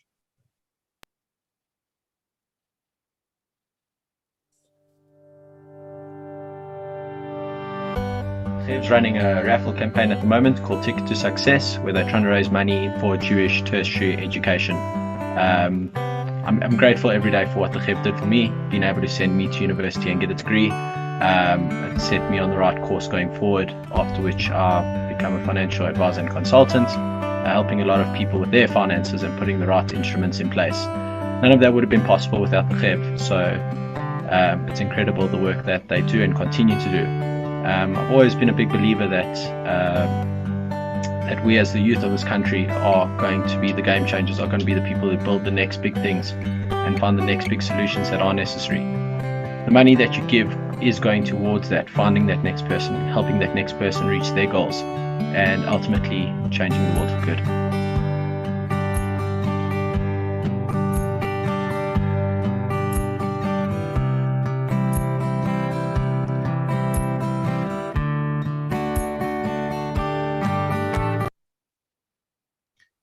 I've had the opportunity over the last few weeks to talk first to the Melbourne Jewish community and then the entire Australian Jewish community in 2 different sessions.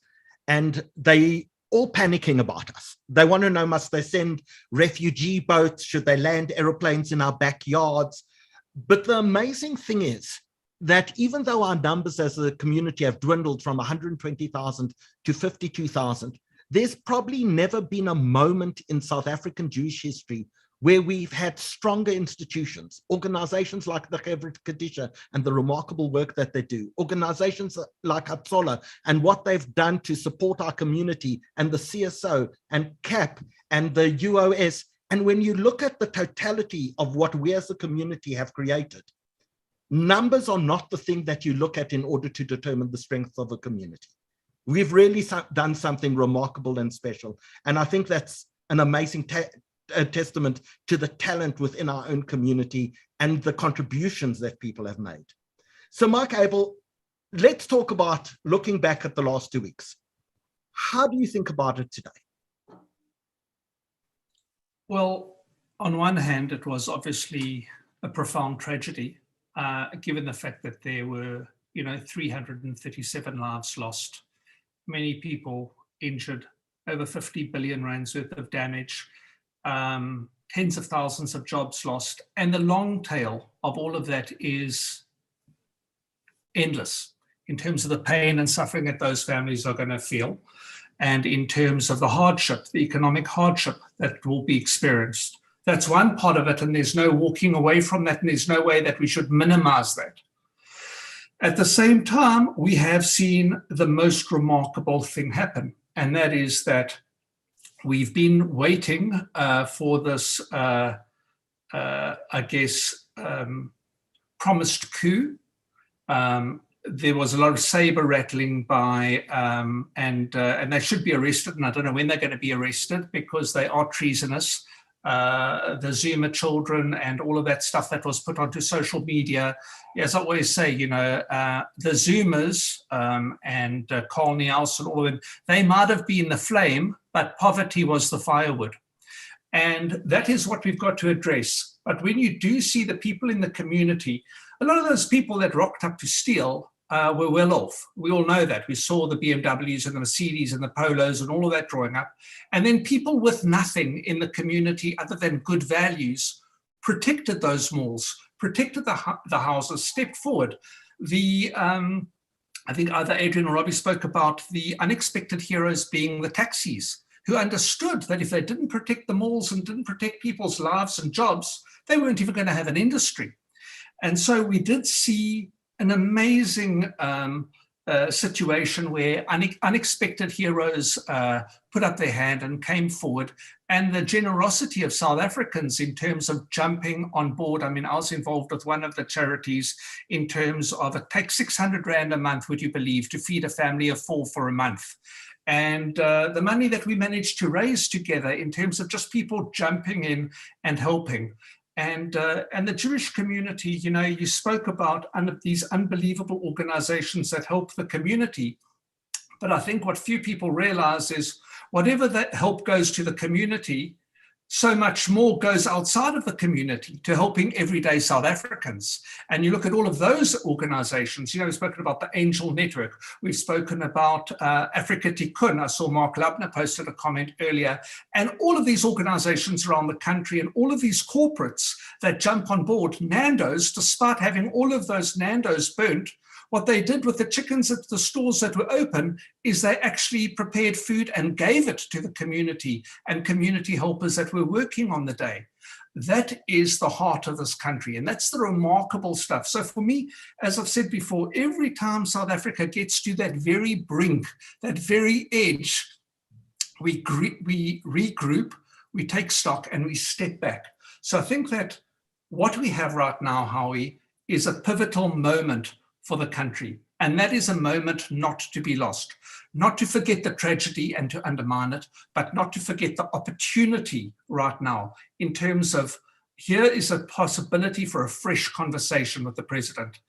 Unemployment is a crisis. We know it's a crisis. How do we address that thing?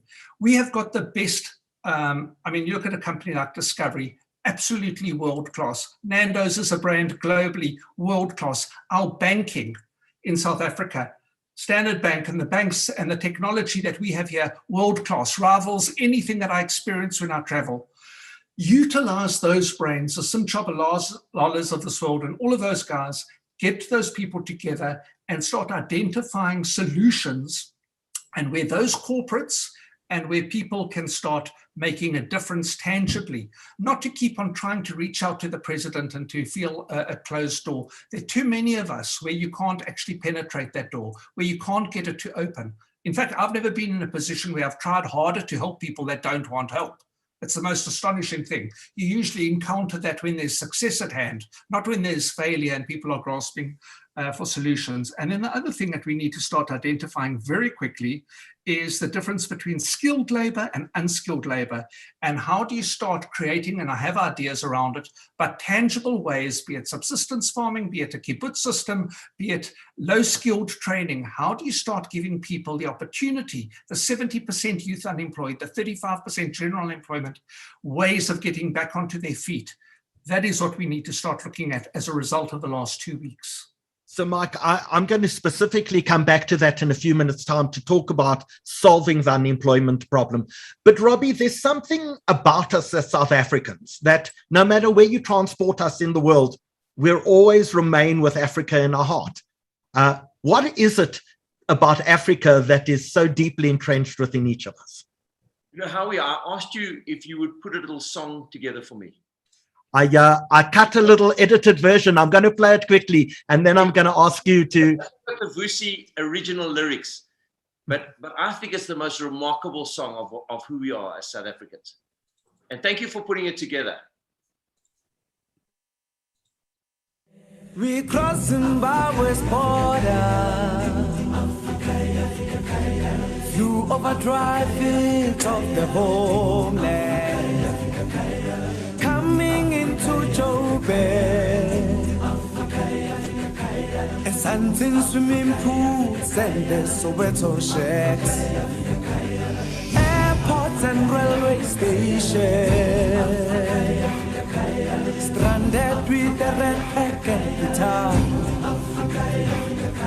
The languages and the places change, and the sky has different stars.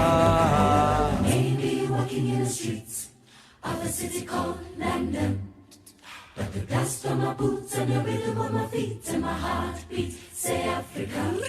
I may be walking in the streets of a city called Amsterdam, but the dust on my boots and the rhythm on my feet and my heartbeat say Africa.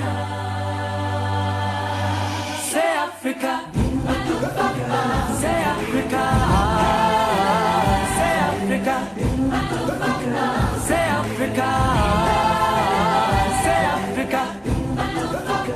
Say Africa. Say Africa.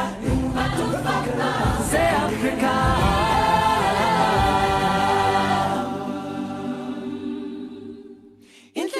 Say Africa. Thanks, Howie. Thank you for putting that together. I mean, I think there's a special part, you know, there's a special soul that we have, and I think it's a combination of so many things. But and again, Adrian and Mike have spoken about it. We all agree on it that there's a special moment, and there's a special. I think for me personally. It's a privilege to have been born in South Africa. I think that what we're going through now is a privilege for the youth to, and as Adrian said, and NANDO'S was the same. We started in '87. I mean, everybody told me you're mad. I think most people have immigrated. Most of the class had immigrated. It was the worst time ever to start a business, and yet, with a lot of luck and a lot of good people, we've done what we've done, and. You in life, you very rarely get a chance to have these opportunities. And this is one of those opportunities, I think, for the youth of South Africa, especially the Jewish youth that have really have had, not all have been privileged, but they've certainly had a very privileged upbringing and strong values. I mean, I think as South Africans, we've got incredibly strong values. It might be our Lithuanian roots, our Lithuanian vodka. It might be something in our blood and our DNA. But there is a very strong kind of thread of talent. And again, as Adrian mentioned earlier, the talent that's coming through in the youth of South Africa today, I think is beyond remarkable.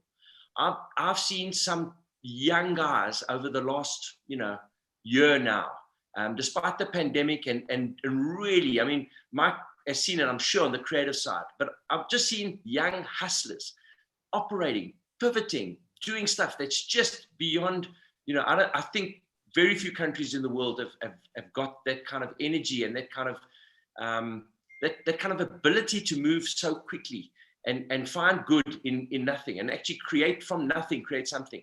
And I think that I can't say, and you know, for me, the kind of rainbow nation has gone. I don't think we're a rainbow nation anymore. I think there's a lot of work to be done.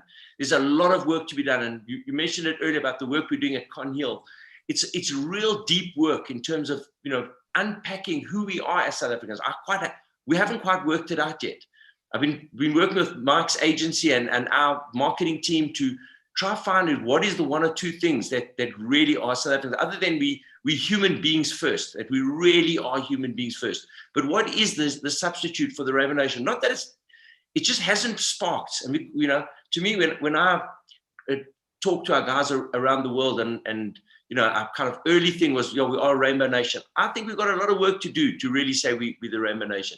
There's a lot of work to be done on diversity, on inclusion, a lot of prickly topics that we need to have, but we can do that as South Africans. And I think the remarkable thing of South Africa, and I think that's the legacy that President Mandela gave us, is that united in diversity, is that South Africans do things in a very different way, think things through differently, that we do things, we find a solution that's not obvious. And there's some magic in that. There's some magic in that yin and yang that finds the solution through a human connection. And there's a lot of work to be done. The scars of the past haven't been healed. We've had 9 years of like absolute terrible leadership. You know, morally, South Africa is just, you know, is seen as a corrupt society. We need and we can take our place back in the world of nations. And that's why I was so excited about us being invited to the G7, because, and you look at the vaccines, I mean, we've got the J&J and the Pfizer. We haven't got the Chinese and the Sputnik and the Russian vaccine. We would have had that 5 years ago, I promise you.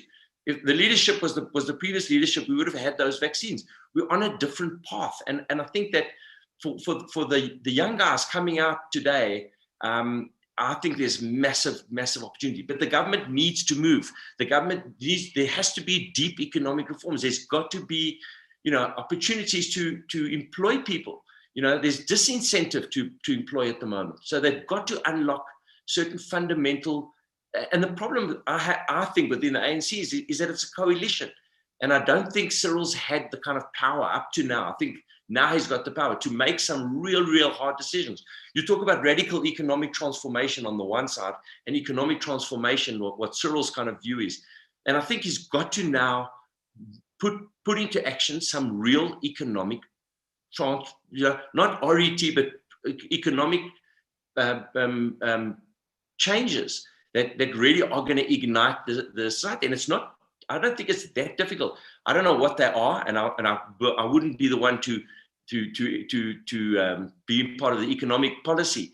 But I think that if you change a couple of small little tweaks and inspire people to employ people, and I think it can happen very quickly, and it can happen in a way that will be remarkable, because South Africa will bounce, and the people will find a solution in a way that we can't even dream of.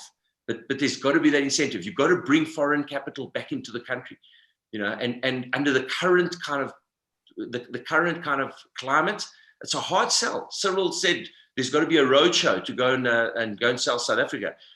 You know, you need 50 Adrians to go with you that are exceptionally optimistic, and you're not going to find 50 Adrians to go with you on a roadshow to South Africa right now. You've got to make some changes, and you've got to make some real economic reforms, and against some communists and socialists that are in the government, and they've got to understand that there's going to have to be change, because what's happened in the past hasn't worked.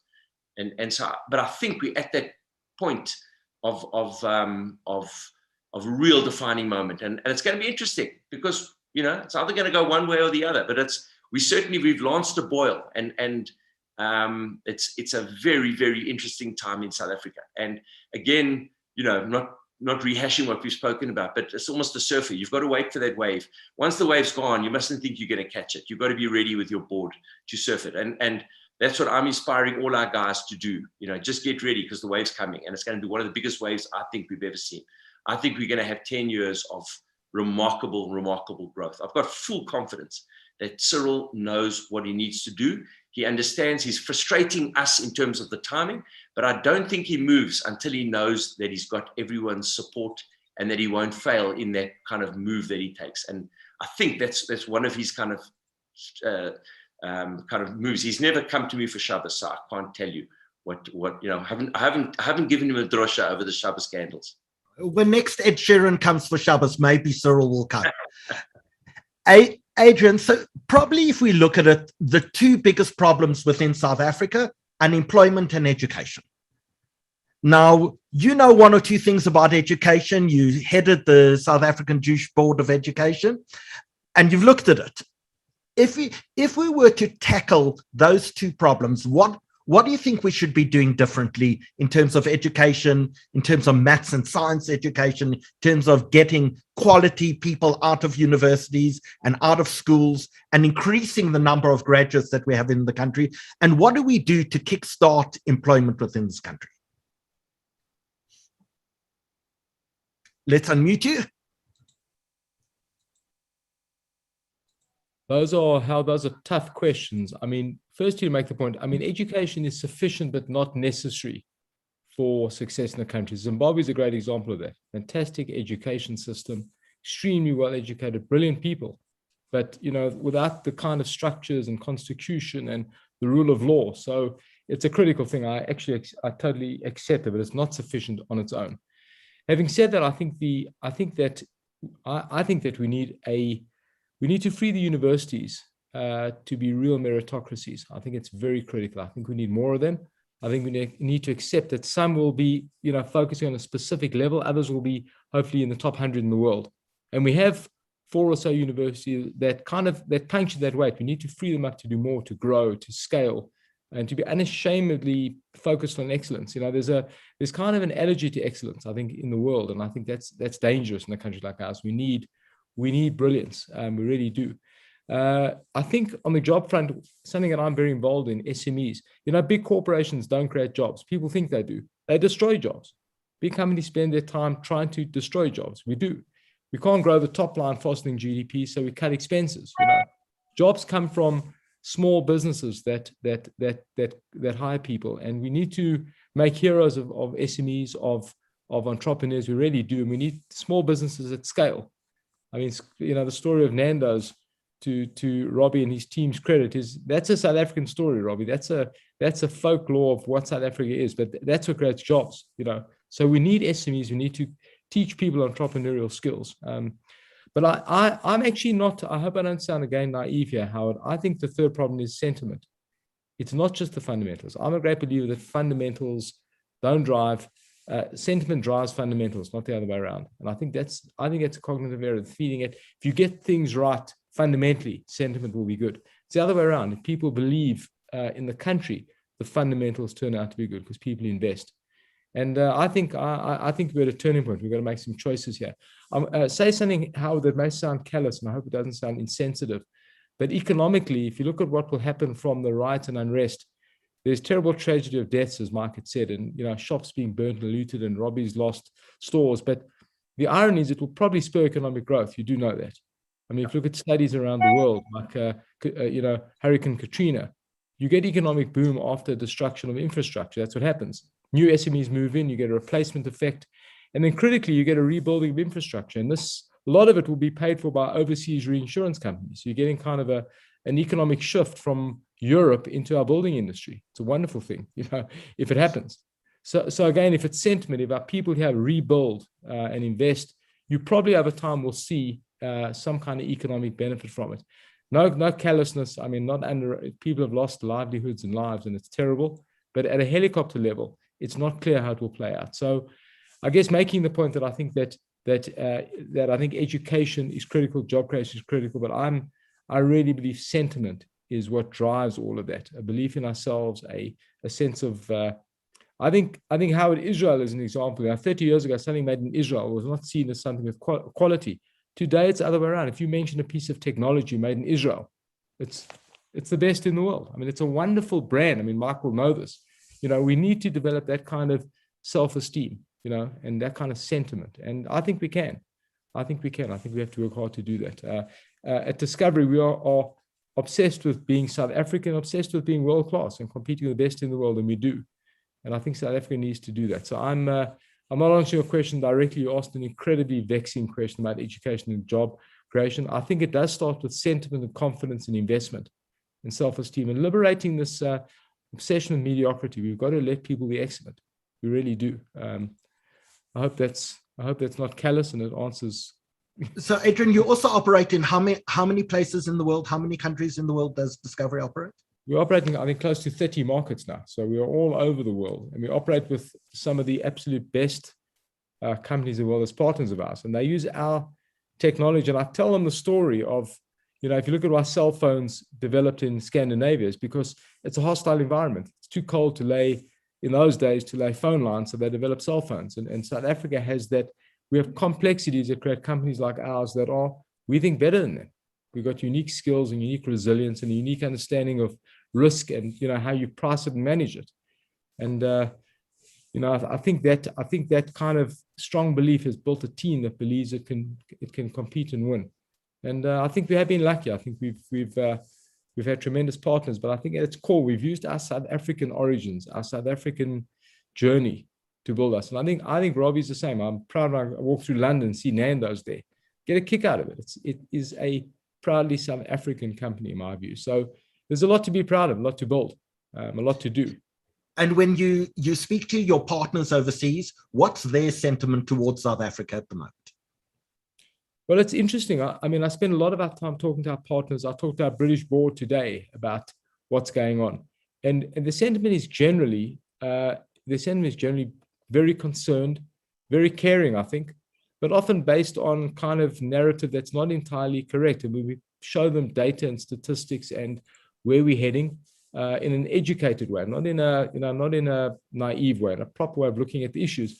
I think they see the opportunity. So we spend a lot of our time trying to educate whoever we come across as what goes on. And I'll tell you something, Howard, I hope it doesn't sound naive. When I travel the world, I tell people I'm proud of where I come from. I think a lot of South Africans, not saying that all do that, don't do that, but I'm just saying to you, people like companies and people that are proud of where they come from, that want to work with them.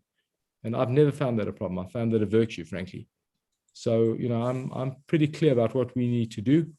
And I'm kind of convinced that those people that build and are committed to building do better no matter what happens, ultimately. It's just a better path to take. I feel like I'm being outspoken here. I hope I'm telling you the right stuff. We like outspoken people. That's why we invited you onto the panel. Mike, we're going to hear from Mantis, who have been one of our sponsors right since the beginning when we started these webinars, because obviously physical security is the basis for everything. And on top of that, you build your hierarchy of needs above it. But when we've come back from speaking about Mantis or hearing from Mantis, I want to replay to you some words you said. I'm grateful of being the fluffer for South Africa. Let's talk about how we rebuild the South African image without you just being the fluffer. But we'll come back and talk about that straight after we've heard from Mantis.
So, Mike, our favorite fluffer, how do we sell South Africa back to the world?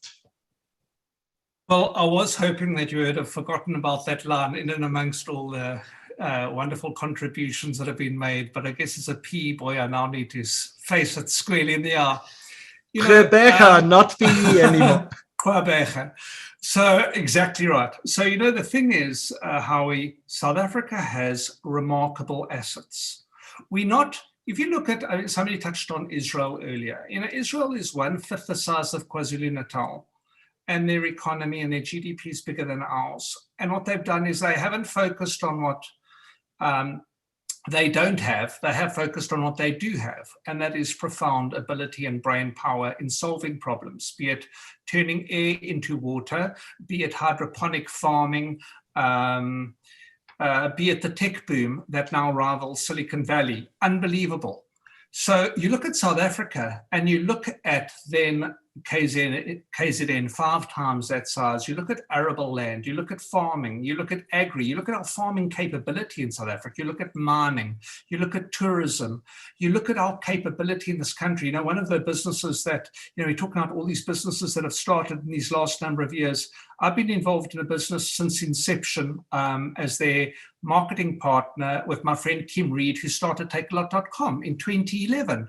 It's now a household name, major e-commerce company. There are incredible things that have happened in the most difficult times of our country, because what the entrepreneurs have done and the visionaries is they've tethered themselves to the mast. They've had a clear plan, they've had the cash flow, and they've decided to ride the storm come what may. And I completely agree with Adrian that sentiment is critical to success.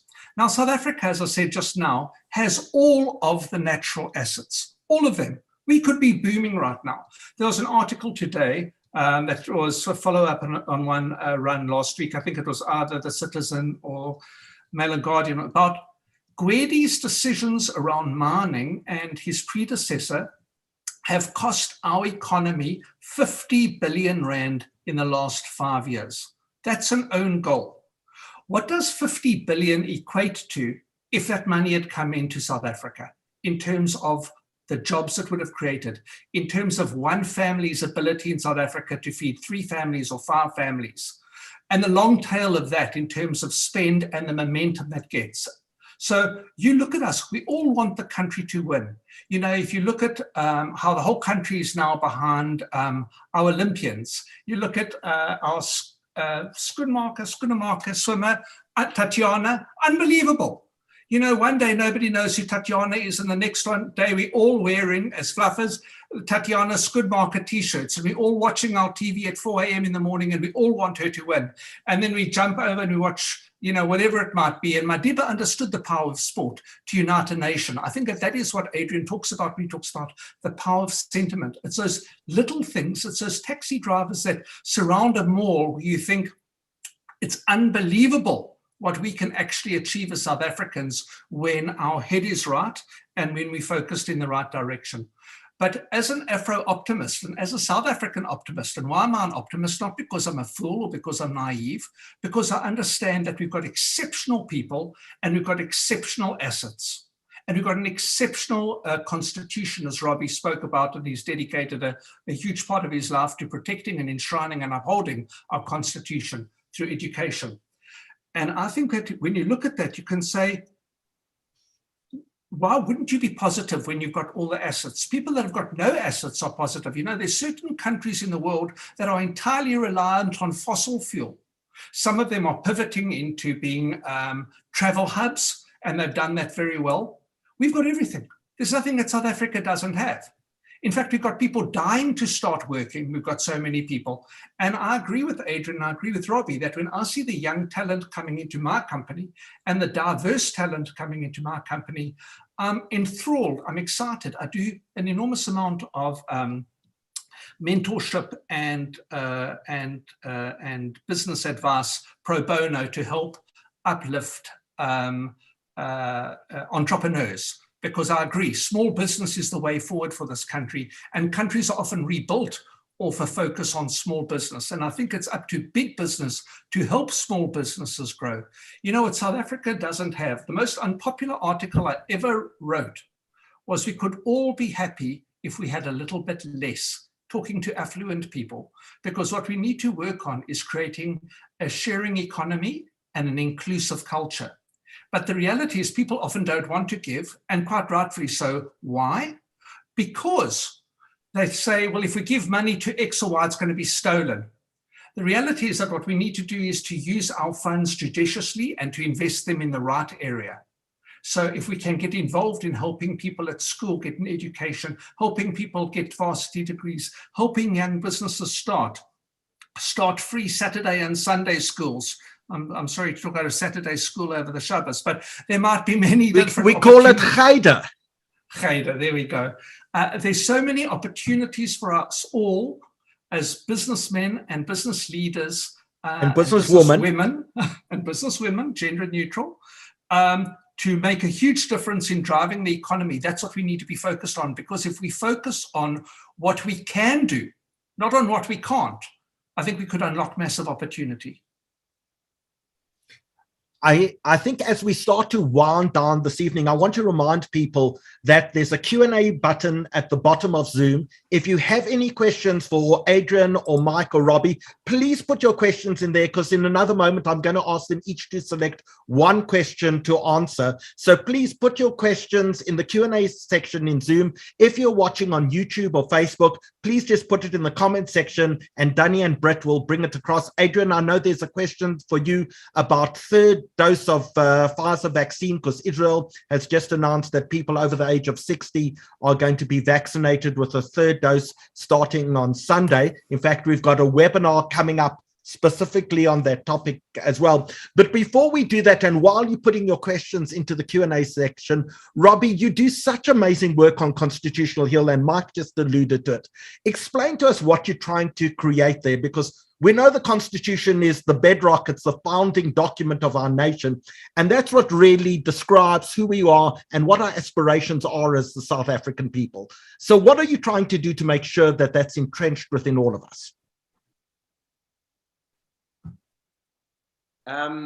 Howie, sorry, I'm a member of the Constitutional Hill Trust. Cheryl Carolus is the chairperson, and LB Sachs, Michael Katz has been a very kind of incredible board that I was invited into. And for the last 5 years, and it's taken us a long time. So it's really been a journey, and against the kind of Zuma backlash. But where we've been in the last 6 months, and now we're starting to get it right, is two things. One is actually re-energize the actual space at Con Hill. And we've done some incredible work around that. And I think once lockdown's over and people can start moving around, those that are in Joburg will certainly come and visit Con Hills. It's an incredible space, and it's about art and justice. So we've created some real magic there. But the real core part of our work is twofold. One is building a magnificent archive of the making of the Constitution, because there's a rhetoric around, particularly led by Julius and the EFF, that the Constitution was negotiated in a smoke-filled room and Mandela's hand was twisted.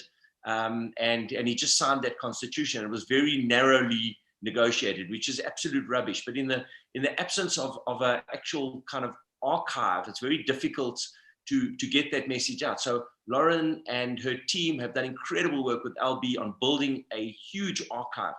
And then the real core is to get the Constitution, the message of our Constitution, out to the youth of South Africa. And we're trying to do that in very non-conventional ways, so that everybody can get a little touch of the preamble. Just read the preamble, get comfort. And so to try and push that message out, that people can really understand the jewel that was negotiated, and what we've actually got. It's one of the finest constitutions in the world. And again, as Mike said, we often don't respect what we've got. We don't respect the assets. And to me, that's one of those golden assets that I didn't really respect until 5 years ago. Honestly, didn't. And hopefully over the next couple of years, we're gonna get the Constitution back into school systems. We're gonna get the Constitution back into the kind of language and And again, Adrian saying the sentiment of the country, we can change the sentiment and the mood of the country for us to understand the magic that we've actually got and the privilege that we have as South Africans in having a constitution. Yes, we haven't, unfortunately, the country hasn't lived up to it because of the leadership that we've had. And a lot of people often blame that the constitution has failed. The constitution hasn't failed. The constitution has actually been the one thing that actually held things together. The leadership has failed in delivering what the constitution actually stands for. And that's a message that, there's a lot of subtleties in that, but we're getting that out over the next couple of years in a very non-traditional way. And when you see it, I've been nagging you to come and visit, Howie. I've got to get you out of the cage there that you've got and come and just Adrian made sure I just start my second jab, and I need to wait a few weeks. And once it's working, I'm there. I promise. I'm not saying anything more until you come, because you're going to come. This will blow your mind when you see what's actually the team have achieved there in lockdown, and the kind of for me it's going to reflect some of the best of South Africa in terms of energy in a space that is so unique. The actual space of Con Hill is a unique space. It's one of those spaces that just every time I go there I get inspired. I was there today and I like almost flew home. I was so inspired because you just see the best of South Africa through the youth, through the energy, through people, that their naivety, but that naivety is something that I haven't felt anywhere in the world. And I have the privilege, like most of the other panelists and yourself, to have traveled a lot. And you don't see that kind of shiny eyes that you see, that I've seen on the Hill for the last period. There is real shiny eyes. And it's a remarkable thing that we as South Africans have that, and I haven't seen a lot of that around the world lately. Yet I see it every time I go to the Hill. Okay, give me about another week and a half, and if Adrian says I'm safe to go, I'm going with you. I'm going to ask our panelists just to look at the Q&A section and the comments coming in and just select one question that you'd like to answer. And while you have a look at that, don't forget that everyone involved in these webinars, myself, Danny Kadar, Benji Porter, Dina Diamond, Herschel Jarvis, Sean Mattison, we're all volunteers. We're all on the board and the former staff of the South African Jewish Report. And we do this all as volunteers to make sure that all of South Africa and our community can be educated, can be informed, can be entertained, and can have access to the sort of brilliant minds that we've had on tonight.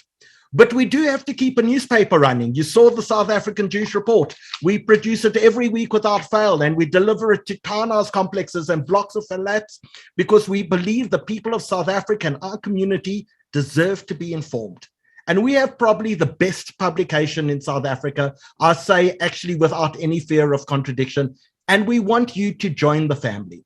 So we have a program, we call it our patron program, and we'd love you to be part of the family. Either give us a once-off donation, and we don't care how much it is. It could be 5 Rand, or it could be 5 million Rand. We don't care, but we think you should be part of this. Or join our patron campaign and contribute 180 Rand a month to make sure that we can continue these webinars and we can continue what the South African Jewish Report does for South Africa and our community. So Danny, please show us a very quick ad while our panelists look and decide which questions they'd like to answer.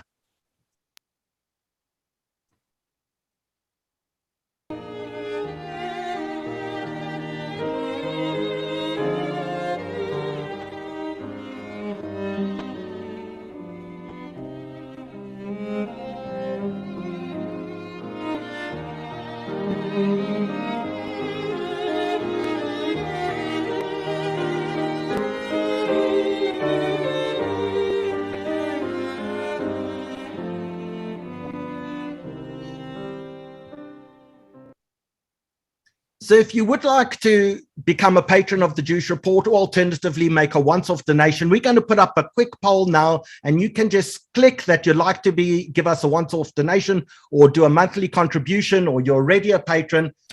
We'll just give you the opportunity to be able to do that while we go around. And Adrian, let's answer the question about third doses first, and then after that you can answer any of the other questions that you think are appropriate. I see we've got about 29 unanswered questions in our Q&A and probably about 50 in our chat section. So I'm going to answer it. I'm not a clinician, but I'm going to give you an answer from someone who's been involved in this. Firstly, I just want to tell you that the vaccines work, right? Even one dose works. The statistics are so compelling. So if you look at the experience in the UK, for example, although people are being hospitalized and some are dying, unfortunately, the percentage of people who have been vaccinated versus those who haven't is just so remarkably different. So people hear about, 40% have been vaccinated, 60% not vaccinated. But the truth is that 90% of people are vaccinated. So 4 out of 10 are in hospital compared to 6 out of 10 who haven't been vaccinated. The statistic is the chances of being sick if you're vaccinated is so different. So, the one point just to make how it is getting vaccinated, one dose is critical. On the back of that, I would say to you then that our priority must be to vaccinate as many people as possible. And therefore, I think until we have complete surplus of vaccine and we've done the rounds, I don't think vaccinating multiple amounts is probably the best return on the use of vaccine. So I think that the best way for the country is to vaccinate as many people as possible, as quickly as possible. In terms of a third dose, it's interesting, and again, the South African narrative, when we started spreading out the Pfizer doses from 21 days to 42, I heard so many anecdotal complaints about, you see in South Africa, we never do things properly, we don't have proper vaccine. Turns out now the data is showing that, in fact, 42 days is an excellent protocol for the Pfizer vaccine. So these things are fraught with all kinds of folklore. Let me give you the undertaking that South Africa, I think, has excellent epidemiologists. The process taken forward will be based on the right clinical science. And I assure you from a discovery perspective, if it turns out that 3 vaccines is the way to go, we will do it. But I do think that until we get through the high-risk people and through the base of the population, we should focus on getting as many people done as possible. Israel has done a fantastic job. I'm proud to be Jewish and I'm proud of what they've done, and we'll learn a lot from them. And if 3 doses work, we will do it. And I assure you from a discovery perspective, we'll make sure that our members and broader society get the best quality healthcare. But I think we have to see the science, we have to see the data emerge. And I think currently 1 dose, 2 doses, if you can get it, just get it. We must not hesitate. So I think people shouldn't be concerned about the emerging science. We will follow it to the best of our ability, and that's what will happen. Great. Mark Abel, what question have you selected? So I'm going to answer a question that I see is directed specifically at me, so I feel accountable to answer it. And it's from Stephen Swart. And Stephen is a member of parliament for the ACDP, who, as we know, are great friends of the Jewish community and great friends of Eretz Israel. So I'm very impressed and proud of the work that they do. And his question is, what can Parliament do better to build South Africa and hold the executive accountable as representatives of the people?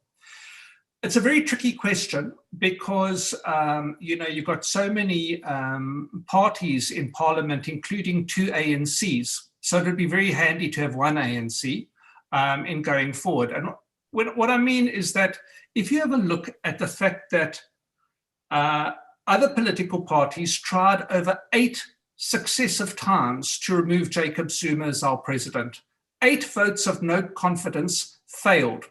That was a failure of accountability by the ruling party of the country because of the carnage that was happening. So we said this is a fresh opportunity, and so I'm going to answer your question directly, Stephen. What you need to do is you need focus. You're trying to focus on too many things to tick boxes. What Parliament needs to focus on is unemployment, is tackling poverty meaningfully in South Africa. And you can only tackle poverty through job creation. There is no other way. You can only tackle job creation through investment, domestic and foreign. So as Parliament, you need to obsess and think about how do you create the most fertile environment for investment domestically and internationally in South Africa, identify those sectors. As Robbie said earlier, we need 50 Adrian Gores to go on road shows with the president. But until you've got fertile ground in which to plant those seeds, they're not going to take root. And so what we've got to do is we've got to cut the red tape. We've got to have business-friendly policies passed by Parliament. We've got to hold people like Ibrahim Patel and Gwedi Mantashe to account in terms of being able to help grow the economy and grow the country, because it's only through growing the economy that we can tackle unemployment. There is no other way. That should be the focus of Parliament. Just do that. And then if you want to solve other problems, unlock private-public partnerships, because public, together with private, we can solve everything together. If you're going to retain it because of fear and insecurity as state, and you're not going to open it up to capable people, then you once again are following, not the ACDP, but certainly the ANC, are following foolproof recipes for failure.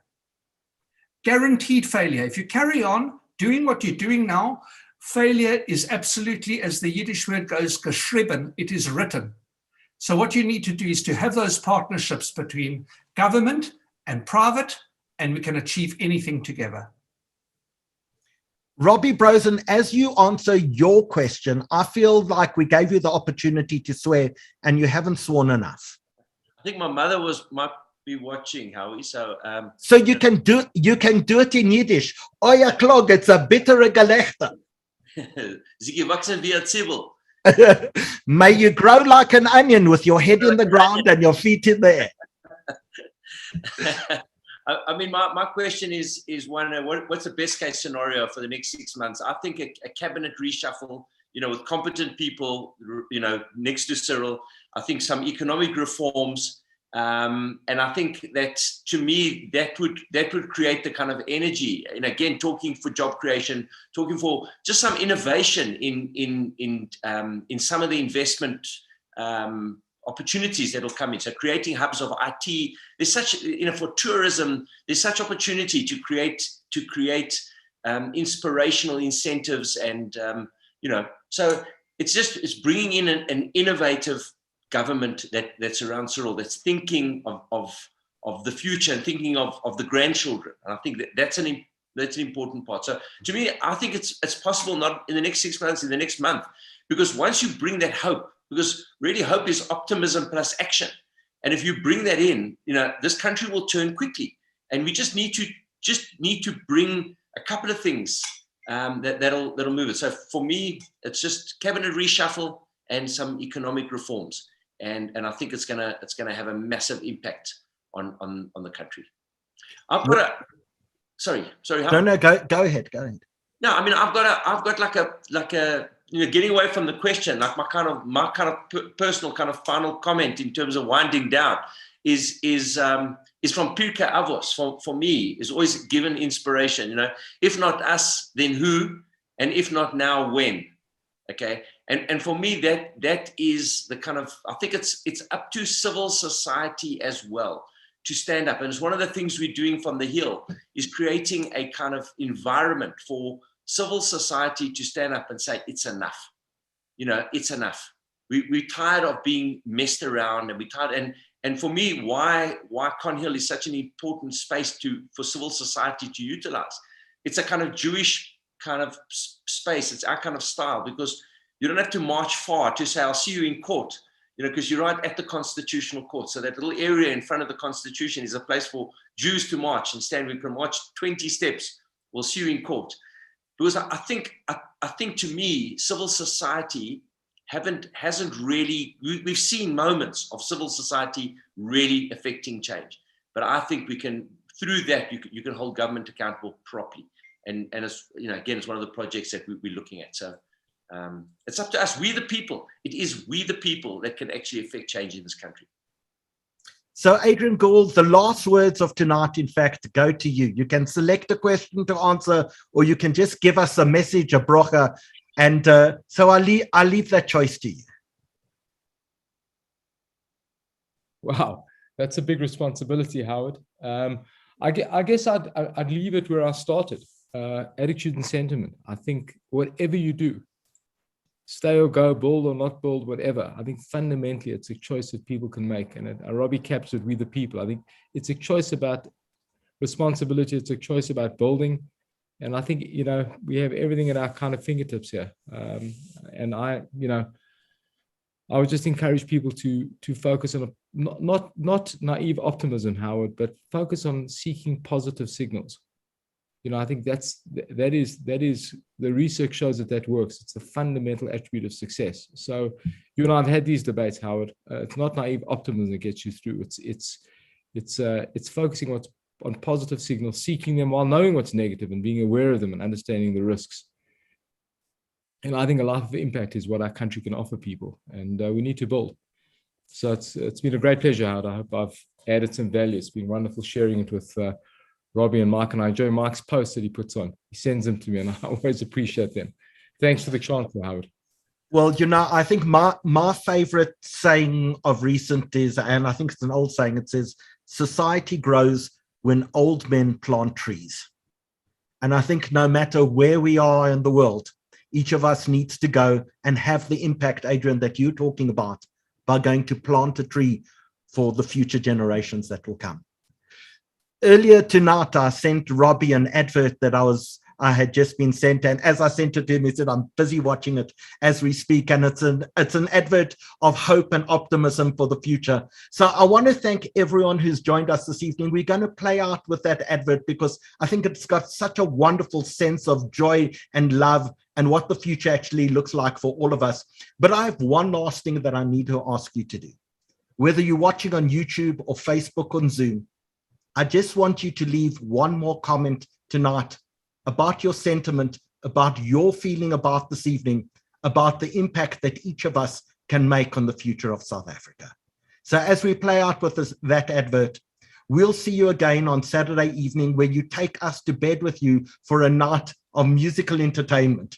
You've heard from our fluffer. That's the way it begins, but it ends on Saturday night.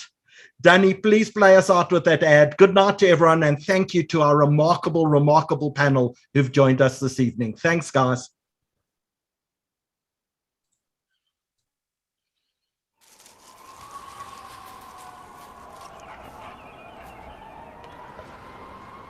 Good morning, folks. This is WGUM, your stay-at-home radio station with better music and more of it. News and weather is on the way. And this just in, we are back. We can see people again. How about that? I can't believe it. News is on the way. We'll learn more in just a moment. I can't believe it. There were nights when the wind was so cold, but it froze in bed if I just listened to it right outside the window.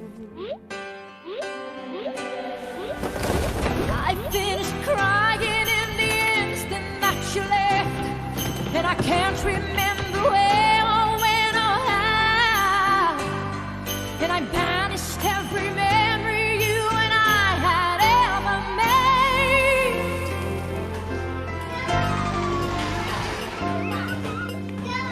Touch me like this, and hold me like that. I just have to admit that it's all coming back to me. It's all coming back, it's all coming back to me now. There were moments of gold and there were flashes of light. There were nights of endless pleasure. It was more than any loss in love. Baby, baby, if I kiss you like this, and if you whisper like that, it was lost long ago, but it's all coming back to me. If you want me like this, and if you need me like that, it was dead long ago, but it's all coming back to me. It's so hard to resist, and it's all coming back to me. I can barely recall, but it's all coming back to me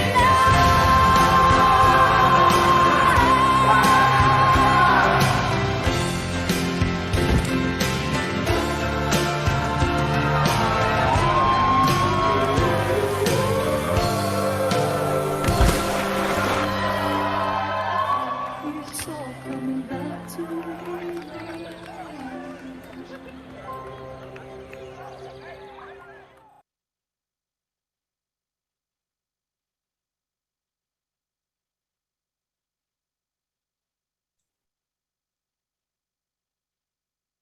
Good night. We'll see you on Saturday evening.